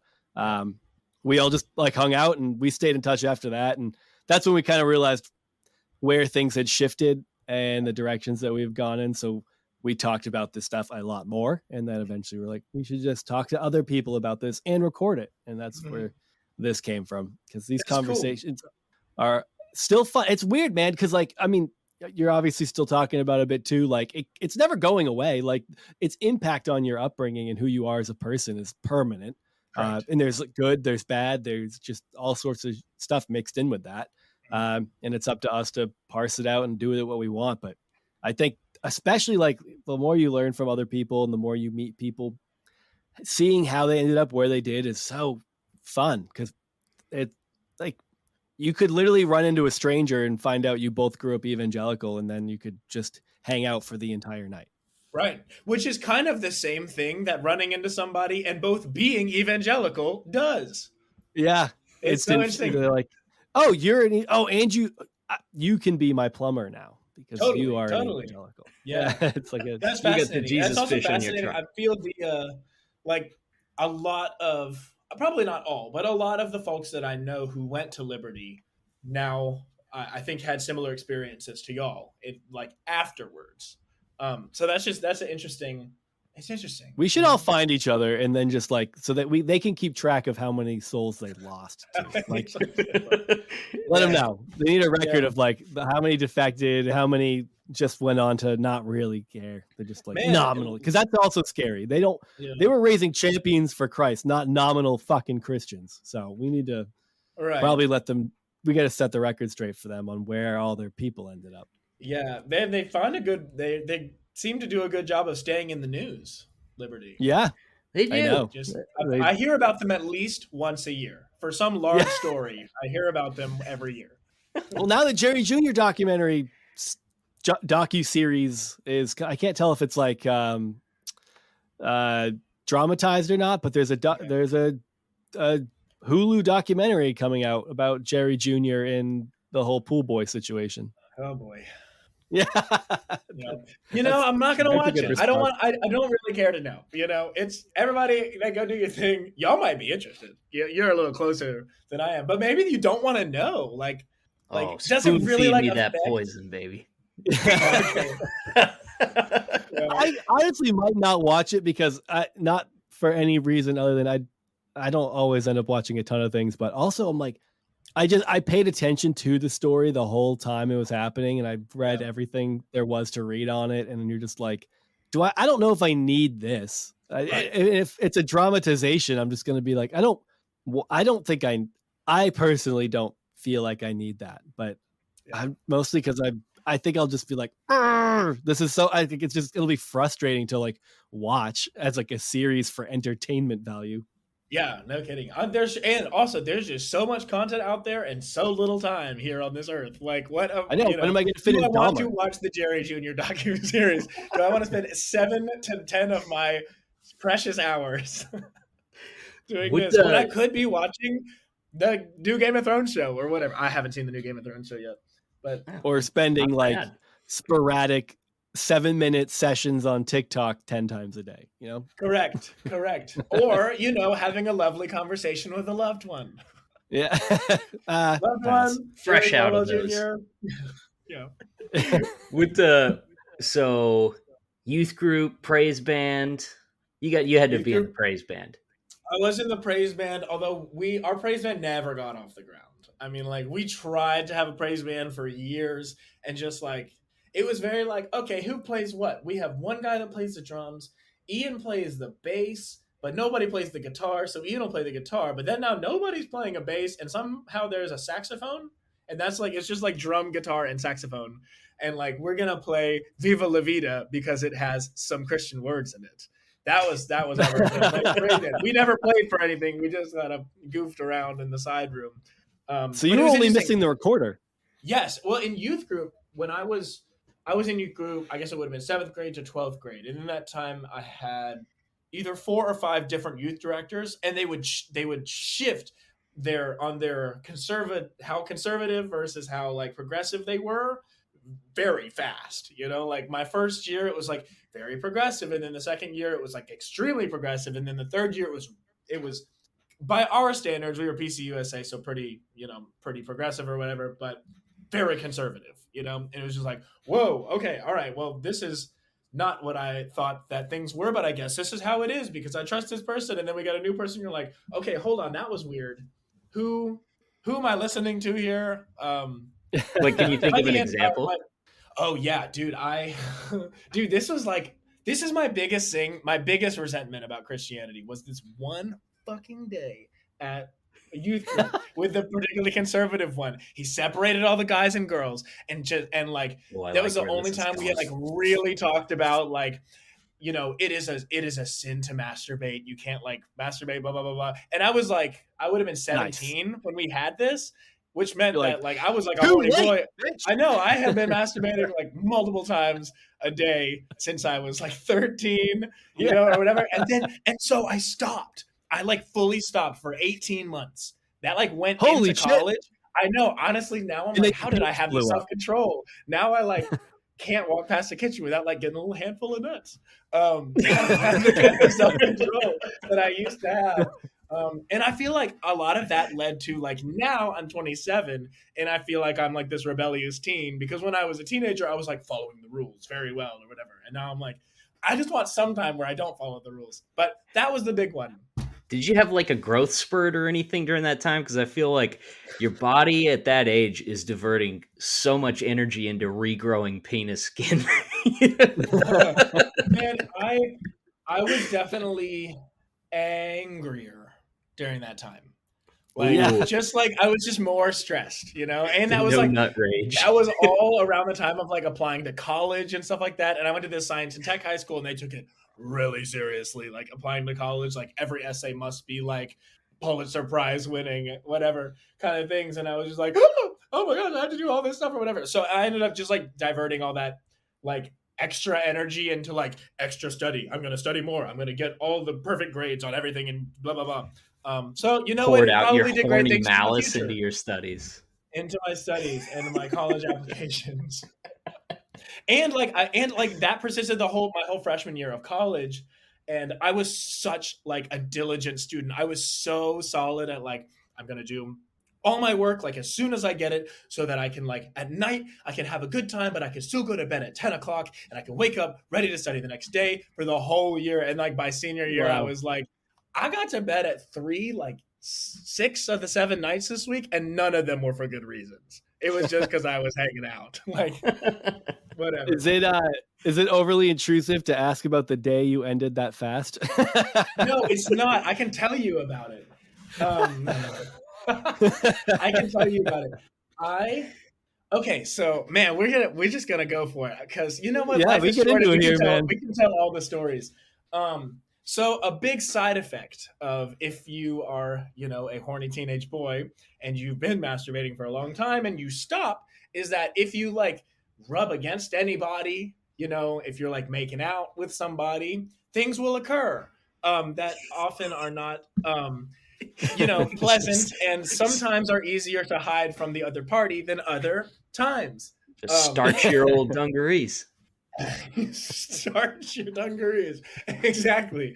And I remember it was like the summer after my freshman year, and I was back home. I was working like a server job or something like that. And I like had just maybe broken up with like the girl that I had been seeing in college, but we like didn't really know each other. Neither of us actually really talked to each other about anything and all these things. And I was like, you know, this just feels unsustainable. Like I just can't keep being like no forever. Like I have to find something else or like do this. But I feel like if I just do this, like am I hurting anybody? It doesn't seem so. Maybe I'll feel guilty about this, but like I feel like I felt at the time like, you know what? I've put in my time. I've put in my hours. I think I'm forgiven for the rest of all time because this was You an earned your nut. amazing feat, you know, that I have gone this long. And so then, yeah, kind of started like easing back into it. Started sleeping on your stomach a little bit more, you know? I don't actually fully understand that. I have to like think about that. That's not been my experience in self-love, but I understand what you mean. You know, just build up friction. You're like, we'll start here. We're starting slow. Yeah.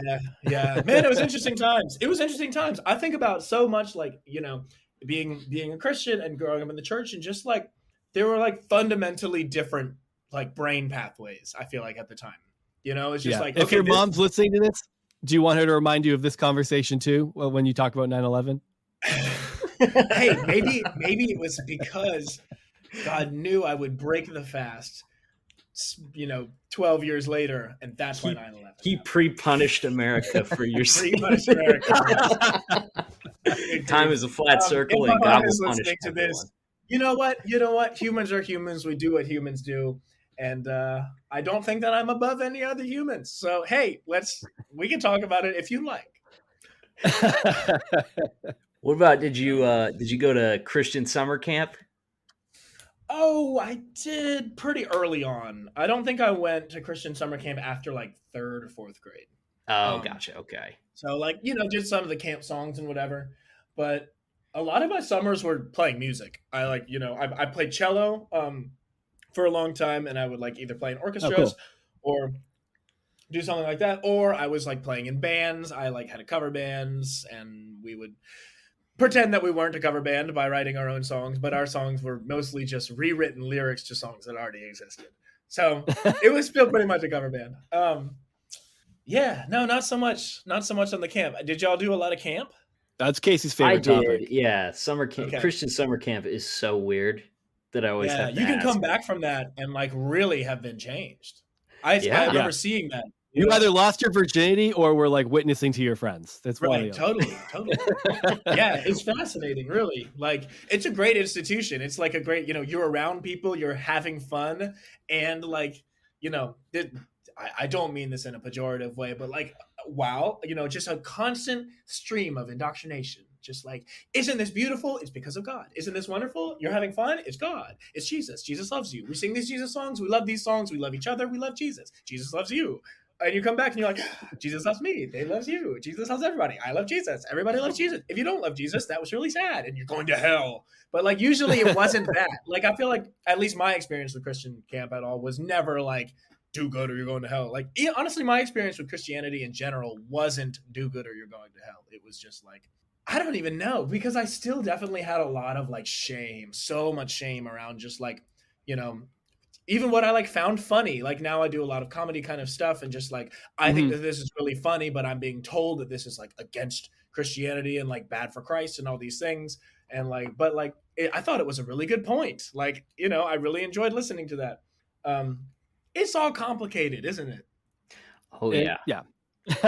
Dude, have you gotten into, you mentioned doing like comedy. Have you gotten into doing stand up at all? Have you given that a shot? My live shows are kind of a mix of stand up and music performance. I kind of, Okay.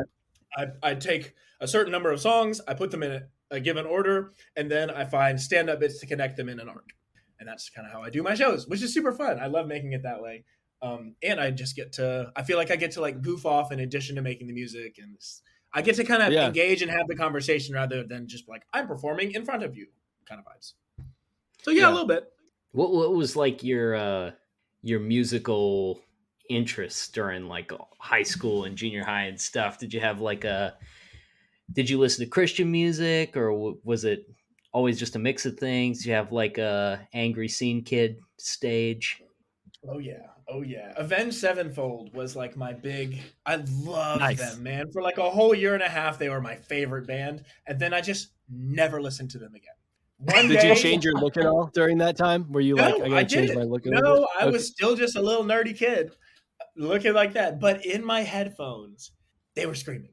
So that was good. Yeah, Avenged Sevenfold, and then like Breaking Benjamin, 3 Days Grace. I guess 3 Days Grace is Christian, maybe.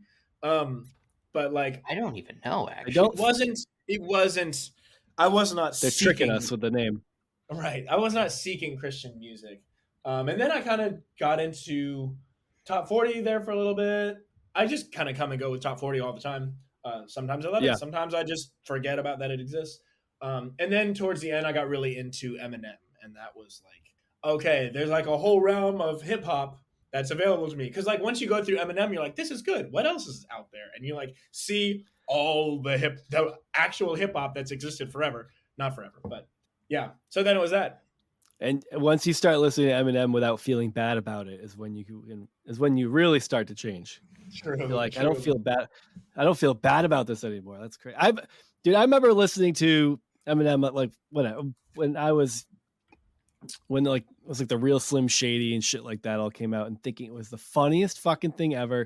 I never wanted my parents to find out. It's like, I can't know. I go to my friend's house and listen to this song, and we would just like play like the same like 3 to 5 songs, not all Eminem, but they're just like like Bad Touch by the Bloodhound Gang, like the ones that like your parents wouldn't want you to hear. And I feel like at least with that, Eminem was just legit, but like I feel like there was a lot of them where you just pretended like you liked it because it made you laugh and it was like edgy for you, but really you're just like this. Like, I never thought the Bad Touch was a good song, but you would have thought I really believed that. I think about that song actually so frequently. Really?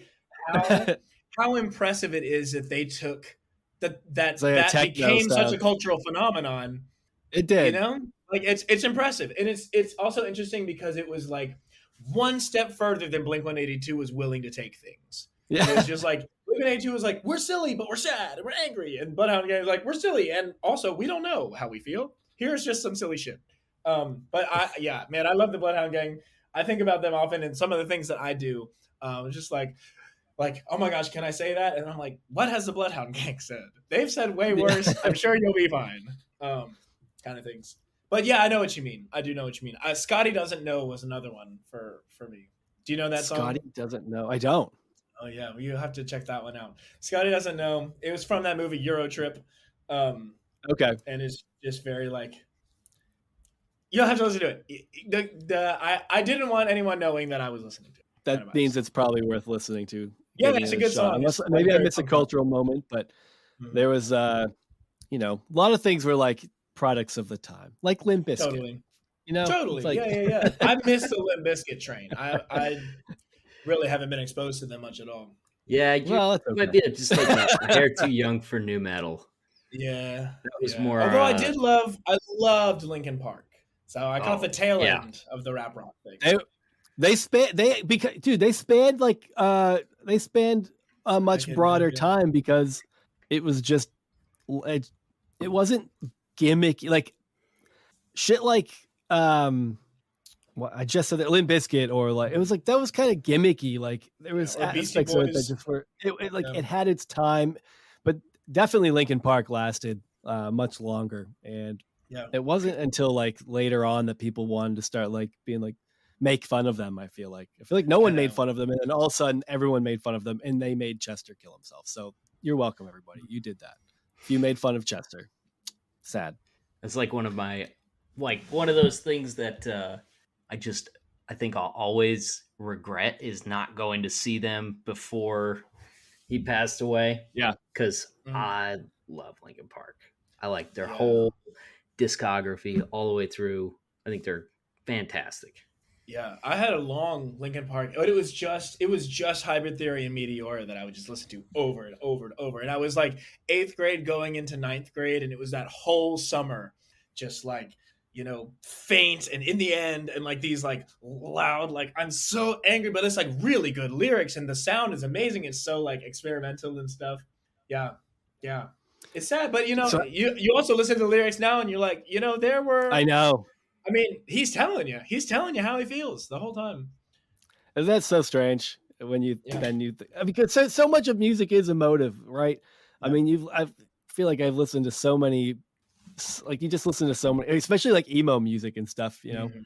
It was like so sad and like your life was over because you asked somebody out and they didn't want to go out with you. But I think that's why people made fun of emo music. It was a little more like that's what you're upset about. Interesting. Mm. But dude, what got you into music and pursuing a career in music? Like when did that shift happen? And I was always into music. My parents met in music school. My dad was singing in the opera, and my mom was playing the piano for the opera. And my mom was a piano teacher, and so she started teaching me piano when I was really young. And then I picked up cello when I was 9, and I picked up some pop instruments like guitar, bass, whatever in my teens. And I just like loved writing music and making music.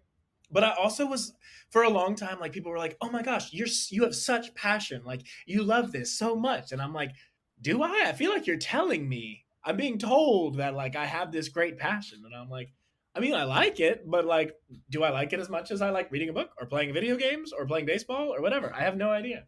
But once I figured out like I started attempting to make music professionally in college. I had a stage name, Mac Russell. May he rest in peace. He did not make very good music, but he tried really hard, and I appreciate it. what was the inspiration for that name? I mean, Russell is my middle name, and Mac comes from McConnell, which is my last name. Okay. And I had in my head that like Ian McConnell would never make cool music. Like that's a lame name for like cool music. So Mac Russell. It's gonna be Mac Russell. You're gonna be so cool. and did you ever get a Mac Russell tattoo? No, I don't have any tattoos. Maybe I should. It's important to remember where you came from. Yeah, So, I think yeah. it should definitely go over your stomach is my first thought, but also the curve right shoulder is writing. fine too. Yeah. So like as And you I get did- old that and looks everything great. starts to fall downward, it's kind of accentuates it. Yeah, that'd be It's nice. like- That'd be nice. That's like male cleavage. I suppose so. I suppose. Yeah. But anyway, music.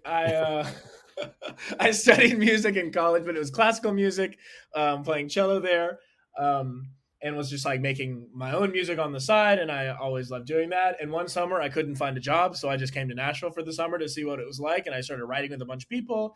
And I was like, oh my gosh, there's a whole community of people who just write music together.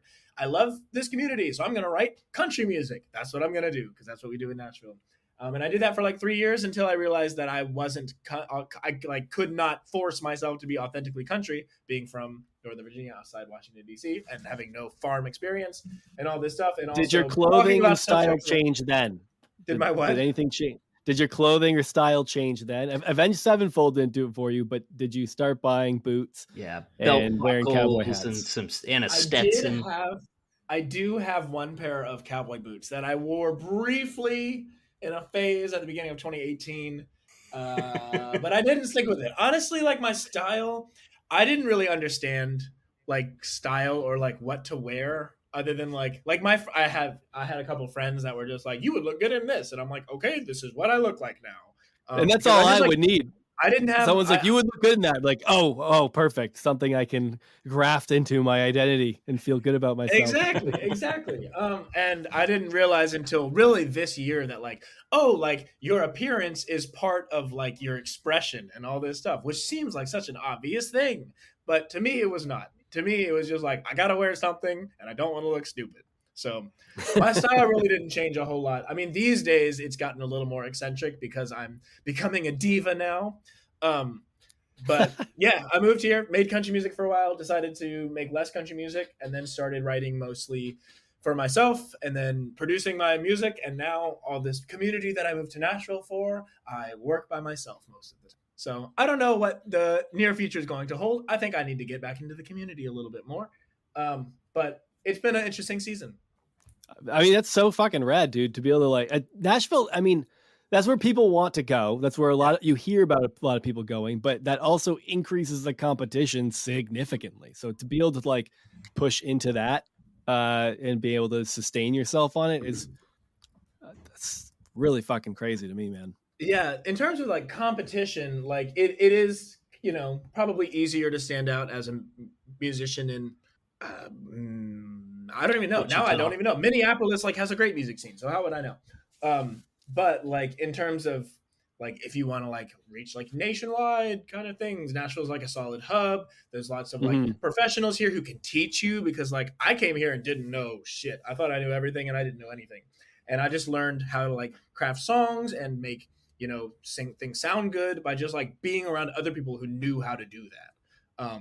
And like that's what I feel like you don't get in a lot of in most other places, unless you're in LA, New York, Atlanta, Nashville, London, Toronto, maybe. And is that where you learned how to do your own production just from being around people who did music production? Yeah. YouTube was very helpful. My roommate is a producer and he helped me out a lot. And then like, just other producers that I knew, I'm like, okay, I don't know why this sounds like this. What do you know? And they were like, oh yeah, you could like turn up.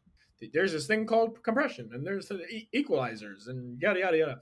And I'm like, okay, cool. I got to learn how to use these. And then, kind of built up. I just recently went back and like relearned all the production stuff. And I was like, cool, I have been doing this the hard way for a long time. I feel like I could have just taught myself this in about 8 hours and I would have saved myself probably 100 hours of time per year. But so it goes. It's all good. How do people react out there to, well, because like obviously like you have a pretty big social media following. Yes. And what's the general feeling out there on that? Because there's, artists are launching their careers off of TikTok and things like that, and it is kind of a departure from the old way of doing things. What's the feeling out there? Are people embracing that? Is there a resentment there from some people, or what? What do you see? Oh man, it's all of the above. It's hard. Like new technologies in older industries is tough. Like there's going to be people that get left behind. There are going to be new people that wouldn't have had a chance in the old system who are going to get big shots. Like I feel like, Lil Nas X is like the prime example of like, they weren't taking him seriously. He was like trying to like make this country kind of thing. And then he just put it on TikTok and it blew up and now he's a huge star. But I think, he would have found a way anyway, but still like there's a lot of resentment around like, oh, like we artists, like it used to be, we could just like, go and write the whole album and then the label would put it out and we'd go on tour and then we'd come back and we'd write the next album and blah, blah, blah. But now like we're expected to like show our face to the world every single day. And it's like, okay, yes, that is true. But the barriers to entry are a lot lower. Like in order to live that life, you had to be signed by a label, and like not everybody gets signed. Most people don't. And now Yeah. most people don't pop off on social media either. But like there's always it becomes simpler for like I have a extremely low budget because I produce my own stuff, and I can just kind of release things as they go. All of my budget mostly gets spent on videos. Um, and like I can just put things out, and you never know. Like those big social media numbers are a product of this year. When I started this year, it was like less than a tenth of what it is now. Oh wow. Yeah, That's awesome. It's crazy how fast that kicks off. Is It it can. so was that mostly through TikTok, or because your Instagram following's really large too? It's solid. It's solid. It's a mix of the two. Yeah. Honestly, both were great this year, They and it feed was into each interesting other a little bit. putting on. Well, releasing this most recent project in the age of Reels was really helpful. Like Reels is just another way, and like the audiences on TikTok and Instagram are a little bit different, and so some things will like really do well on Instagram, and some things will really do well on TikTok, and some things will do well on both, Yeah. and some things will flop on both. And if they flop on both, it's never like well, it's because I posted it at the wrong time. It's like if it flopped on both, nobody wants to see it. That's just not. Well, the you just content. took away my excuses. Thank you, because we're flop on both kind of people. So. Well, it happens, and like it's something that like I don't know. This sounds like I have been here before, but like the it takes a long time to like figure out what your lane is, like how to be engaging from the start of a video to the end of a video. If you want people to watch the whole thing, like how to set yourself apart, because like if you're like trying to imitate somebody else and somebody else pops up who does it better, like that's where the huge amount of competition is. But if you can carve out a lane, then Yeah. you can just inhabit the lane on your own, and like it doesn't really matter as long as you are the only person in this lane. So Yeah. it's interesting. There's a lot of people, I've had a lot of conversations of like, okay, you do well on TikTok. Like, how can I do well on TikTok? I'm like, I don't know, try some stuff. But like, there's still the field of, and maybe I don't know everything also. I only know what works for me. There's still the field of like, okay, we only post at like 7:45 p.m. and that's how it works. And like for me, for some reason, it feels like things do better if I post them in the morning, but I don't really know. It just like I've gotten into that habit and things have done well at that time, so I keep doing it. Dude, it's one of the things I hate about on TikTok is when people post like other people's videos. Like it's like comedy does that. Like I follow mostly comedy shit on TikTok, and it's like you'll scroll through it, and it's like here's a Tom Segura video. And it's got 750 likes, and it's posted by just someone who recorded Tom Segura and uploaded on TikTok. It's like it just feels like like trying to grab like likes or following or something like that just because you're using other people's content. Where I like when I come across people's original content on TikTok when it holds up or when I appreciate it. Yeah, I do too. It's gonna be it's a lot harder.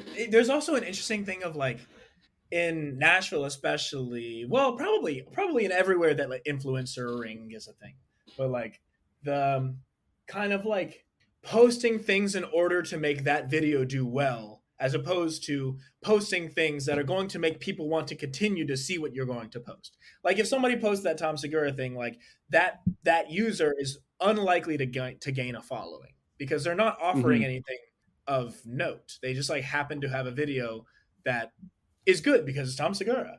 And it's going to make people go, oh, yeah, I do love Tom Segura. I saw he had a new thing. I'm going to do it. Like, I feel like that's free advertising for Tom Segura. Good for him. Sure. But like, yeah, I feel that too. And there's also times I feel like I've just gotten a lot mellower in the last 2 years around social media and stuff, because that used to make me angry too of like, they don't even own that. Like, blah, blah, blah. Like, it's just, but like, also like, it's just kind of a wild west out there. Everybody's trying to do their thing in order to like feel valid in their life. And what do I know? My fear of rejection is what keeps me from posting anything. So you're what now? My fear of rejection is what keeps me from posting anything. That is huge. Fear of rejection is crazy. And like there's a lot of like, oh my gosh, everybody's depressed now. Everybody's rejected all the time because we post something on the internet, and it's not like I'm going to go like play my song at the open mic down the street in Greenville, South Carolina. And like, people are going to be like, that was so good. I'm like going to play this thing. And it has to contend with Ariana Grande's videos. So like, Yeah. You know, if you're just starting out, you can't expect to just be like, I naturally have videos that are more entertaining than Ariana Grande or whoever it is, you know? The world owes me this. Exactly. It's wild. What's It's very funny. It's a funny age in history, I think, to be in the like we're like at the beginning of social media, I really think. Because I think social media is I mean, it's how I stay connected with everybody. And like 15 years ago, like I had a Facebook, you know, and like I was just starting to be connected to people. And it's amazing what all it's done. And it's done a lot of bad stuff and it's done a lot of good stuff. And I don't know. It's just a big old adjustment period, I'm sure. Oh yeah, it feels that way. so okay? So you got like it's easy when you think about like oh who do you like as a whose songs do you like and who's music and stuff like that. Like who do you now that you're like I mean you're a musician, you're a songwriter, you're a content creator and stuff. Mm. Who do you like look up to as an artist right now where you look at what they do, the scope of what they do and you're like that's awesome. Man, there's a lot. There's a lot. Right now, I feel like I always have it's so funny when people are like, "Oh, there's just like not any like great music right now." Cuz I'm like, I feel like we have the coolest artists right now that we've had like at least we've probably had like singular cooler artists. Like I don't feel like we have like a Prince right now. But we do have Ed Sheeran, Justin Bieber, The Weeknd, Doja Cat, Lil Nas X, Drake, like all of these like humongous artists who like all inhabit these very different lanes and they do them to an extremely high level. And you know, we like all of those artists do it differently too. Like The Weeknd is like very visual, and Ed Sheeran's just like the moms are gonna love this, and Olivia Rodrigo is like the kids are gonna love this. The kids who had to grow up too fast are gonna love this, you know. And it's just like it's such a nice time of everybody like these pop stars can specifically through TikTok and Instagram cater to exactly their target audience. Billie Eilish, I think, is like the probably who I look up to the most. Just like consistently taking risks. Like, okay, Yeah. you made this hit EP, come back with a record that's like totally different and also a hit, and then follow that with another completely different record that's also a hit. I mean, it's just like it's so cool. I love how many risks are being taken in the age of like I feel like we're a little bit in the fuck the label age of like you can do it yourself. Blah, blah. Like the labels do know a lot of things, and they can do a lot of things that independent artists can't. But also, if you just want to try something crazy, you can try it and like see what happens. For Billie Eilish, it totally worked out. Lil Nas X Yeah, totally I mean, worked out. much smaller scale, but there's a pop punk band called Action Adventure, and apparently their breakout was they just barely had any traction forever. Just would do the whole tour grind, didn't really were just getting bummed that they weren't. And then they made a music video themselves, they put it on TikTok, and the next morning they woke up and it was just like boom, and then that got them like thrown onto some pretty nice tours. They just did like a thing with Newfound Glory on their like 20th anniversary tour for Sticks and Stones over the summer, and like they hopped on a few of those shows, and it was just like damn, like TikTok did it. And it's just like, I mean, it's hard because you want to give people the advice like this could happen for anyone. It's like it can happen for anyone, but if you also live your life under the expectation that it's going to happen because it can, like that kind of cycles that whole like feeling bummed out thing too, I guess. But I don't know, you got to like weigh it. You got to weigh like those emotions with the possibilities of this. Just like it's like it has to be good, it has to connect, and it has to just be the right time. There's so many things that can mix together, but it's like there's more area. Like what I'm hearing you say though is there's more areas to shoot your shot. You can put it anywhere you want, and it might fail on TikTok and then blow up on Instagram, and who knows the fuck why. And the tough thing is, as a creator, it's really hard to recognize that like nobody remembers your flops. Nobody, because like, oh my gosh, my video only got 130 views. Like everyone's gonna go, I'm such a loser. Actually, those 130 people didn't even register that you were there. Like nobody thinks you're a loser because nobody's thinking about you. And that's okay, you know, especially like while in that time, you know, and then it, you know, as things start to connect and whatever, it's people just remember the things that made them feel something. And if it made them feel nothing, that usually is when they swiped away. Even if they hated it, like your algorithm is going to pop off because people are going to be mad about it and they're going to keep watching, you know, hate watch. Yeah, exactly. I know we only got you for like a couple more minutes because you get a jet, but based on a couple of your songs, I have a couple of questions. Go for it. If people don't listen to his songs, and you'll understand why I ask the questions. I'm not going to explain it to everybody. Do you eat a lot of cheese, or do you just wish you could afford to eat more cheese? I do eat a good amount of cheese. I feel like I live an active lifestyle for the sole purpose of coming back in and eating cheese and being okay. You know, like a Charlie Kelly thing going on. yeah. Man, I do like cheese. I feel like cheese is probably, is it my favorite food? Cheese is the common ingredient in all of my favorite foods, I think. Okay. All right. If you're just gonna sit and eat a block of cheese, what kind of cheese are we talking? A block of cheese, it's hard to go wrong with. Like, sharp cheddar is always good, you know? You can use it for anything. I also love like hard dry cheeses, like kind of like Emmental cheese, or like now you're Gruyere. outside my realm. So you are an actual cheese enthusiast then. I do like cheese, man. It's really good. It's really and there's so many different ways to make it. I love a good feta. I mean, feta, man, can go in all sorts of things. Yeah.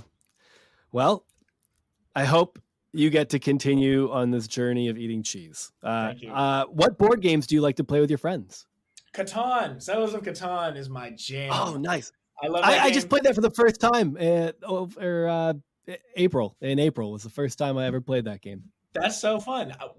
Right, like when the pandemic really hit, Catan was like the way that we all kept in touch. We would like play over Zoom and all this stuff. And I've probably played. We also got very competitive with it. It ceased to become we're hanging out and playing a board game to, okay, we're like playing basketball and there's winners and losers. Like, yeah, if you're a loser on the night, you're a loser. But we had a good time with that. I also really love, I love word games, man. Like, I love Scrabble. I love Boggle. I've recently gotten really into crossword puzzles. That's not a good one to play with your friends, but it's a good one to play by yourself. Yeah, it's a good one to play. Well, the pandemic was good for that. Yeah. All right, last one is British TV shows. Yeah, top man, like 3. It's so funny. When I wrote that song talking about British TV shows, I had just watched 3 in a row, and I don't think I've watched one since. But really, I had watched Fleabag, which I loved. I watched The End of the Fucking World, which I also loved, and I watched Sex Education, which was also banging. All 3 of those were just like so incredible, and I was like, all of these like broke some kind of mold, and like I was so invested in these things, and then. Yeah, I don't think I've watched a British TV show in a minute. Then you moved on. I do love Sherlock. I've always loved Sherlock. That's a banger. That one was great. Luther was also a great show. My wife and I got into this. Yeah, it's sick. My wife and I got into this like solid like British crime drama. Okay. I think we watched all of them on Netflix. I was like, we ran out. We had nothing else to watch. This is like years ago. But they know how to do it, man. British can do crime drama. We did like a kick where we went through a whole bunch of like older British comedies, like Are You Being the Served? In-Betweeners Mm-hmm. And Black Adder. Oh yeah, okay. Oh, they're terrible in such a Did you great watch way. the British Whose Line? Whose Line Is It Anyway? No, that sounds great though. Those are good. Yeah. And then they, came to the US and they did the same show here. But those are all fantastic. I wish they'd come back with that. Man. Well, man, I know you're gonna get out of here, so we'll let you off. But man, thanks so much for hanging out with us, dude. This was fun. That was so fun. Yeah, I appreciate you having me on. Yeah, where can everybody find you? Oh, find me on the internet. If you Google Ian McConnell, I'm convinced I'm the most famous Ian McConnell to ever exist. And so you'll find me there. Or you can type in at Ian McConnell Music on your social media of choice. TikTok and Instagram and YouTube are probably the best bets. And you'll find me there. Perfect. Yes. And new project dropping soon, right? Oh, yeah. It comes out next week. I really got to finish it. It comes out next week and you have to finish it. Well, this will come out after that. So you can reference back to it. Exactly. Yeah. Back to, oh man, this project that totally got done 3 days from now comes out October 20th. It's a weekly release every Thursday night for 5 weeks. I'm dropping a new song. It's like a series of covers-ish I like take old choruses from famous songs and I turn them into completely different songs. And it's a fun and experimental thing that I'm doing. Awesome. Well, thanks for listening, everybody. Go find Ian on TikTok, Instagram, and YouTube, and we will see you next time.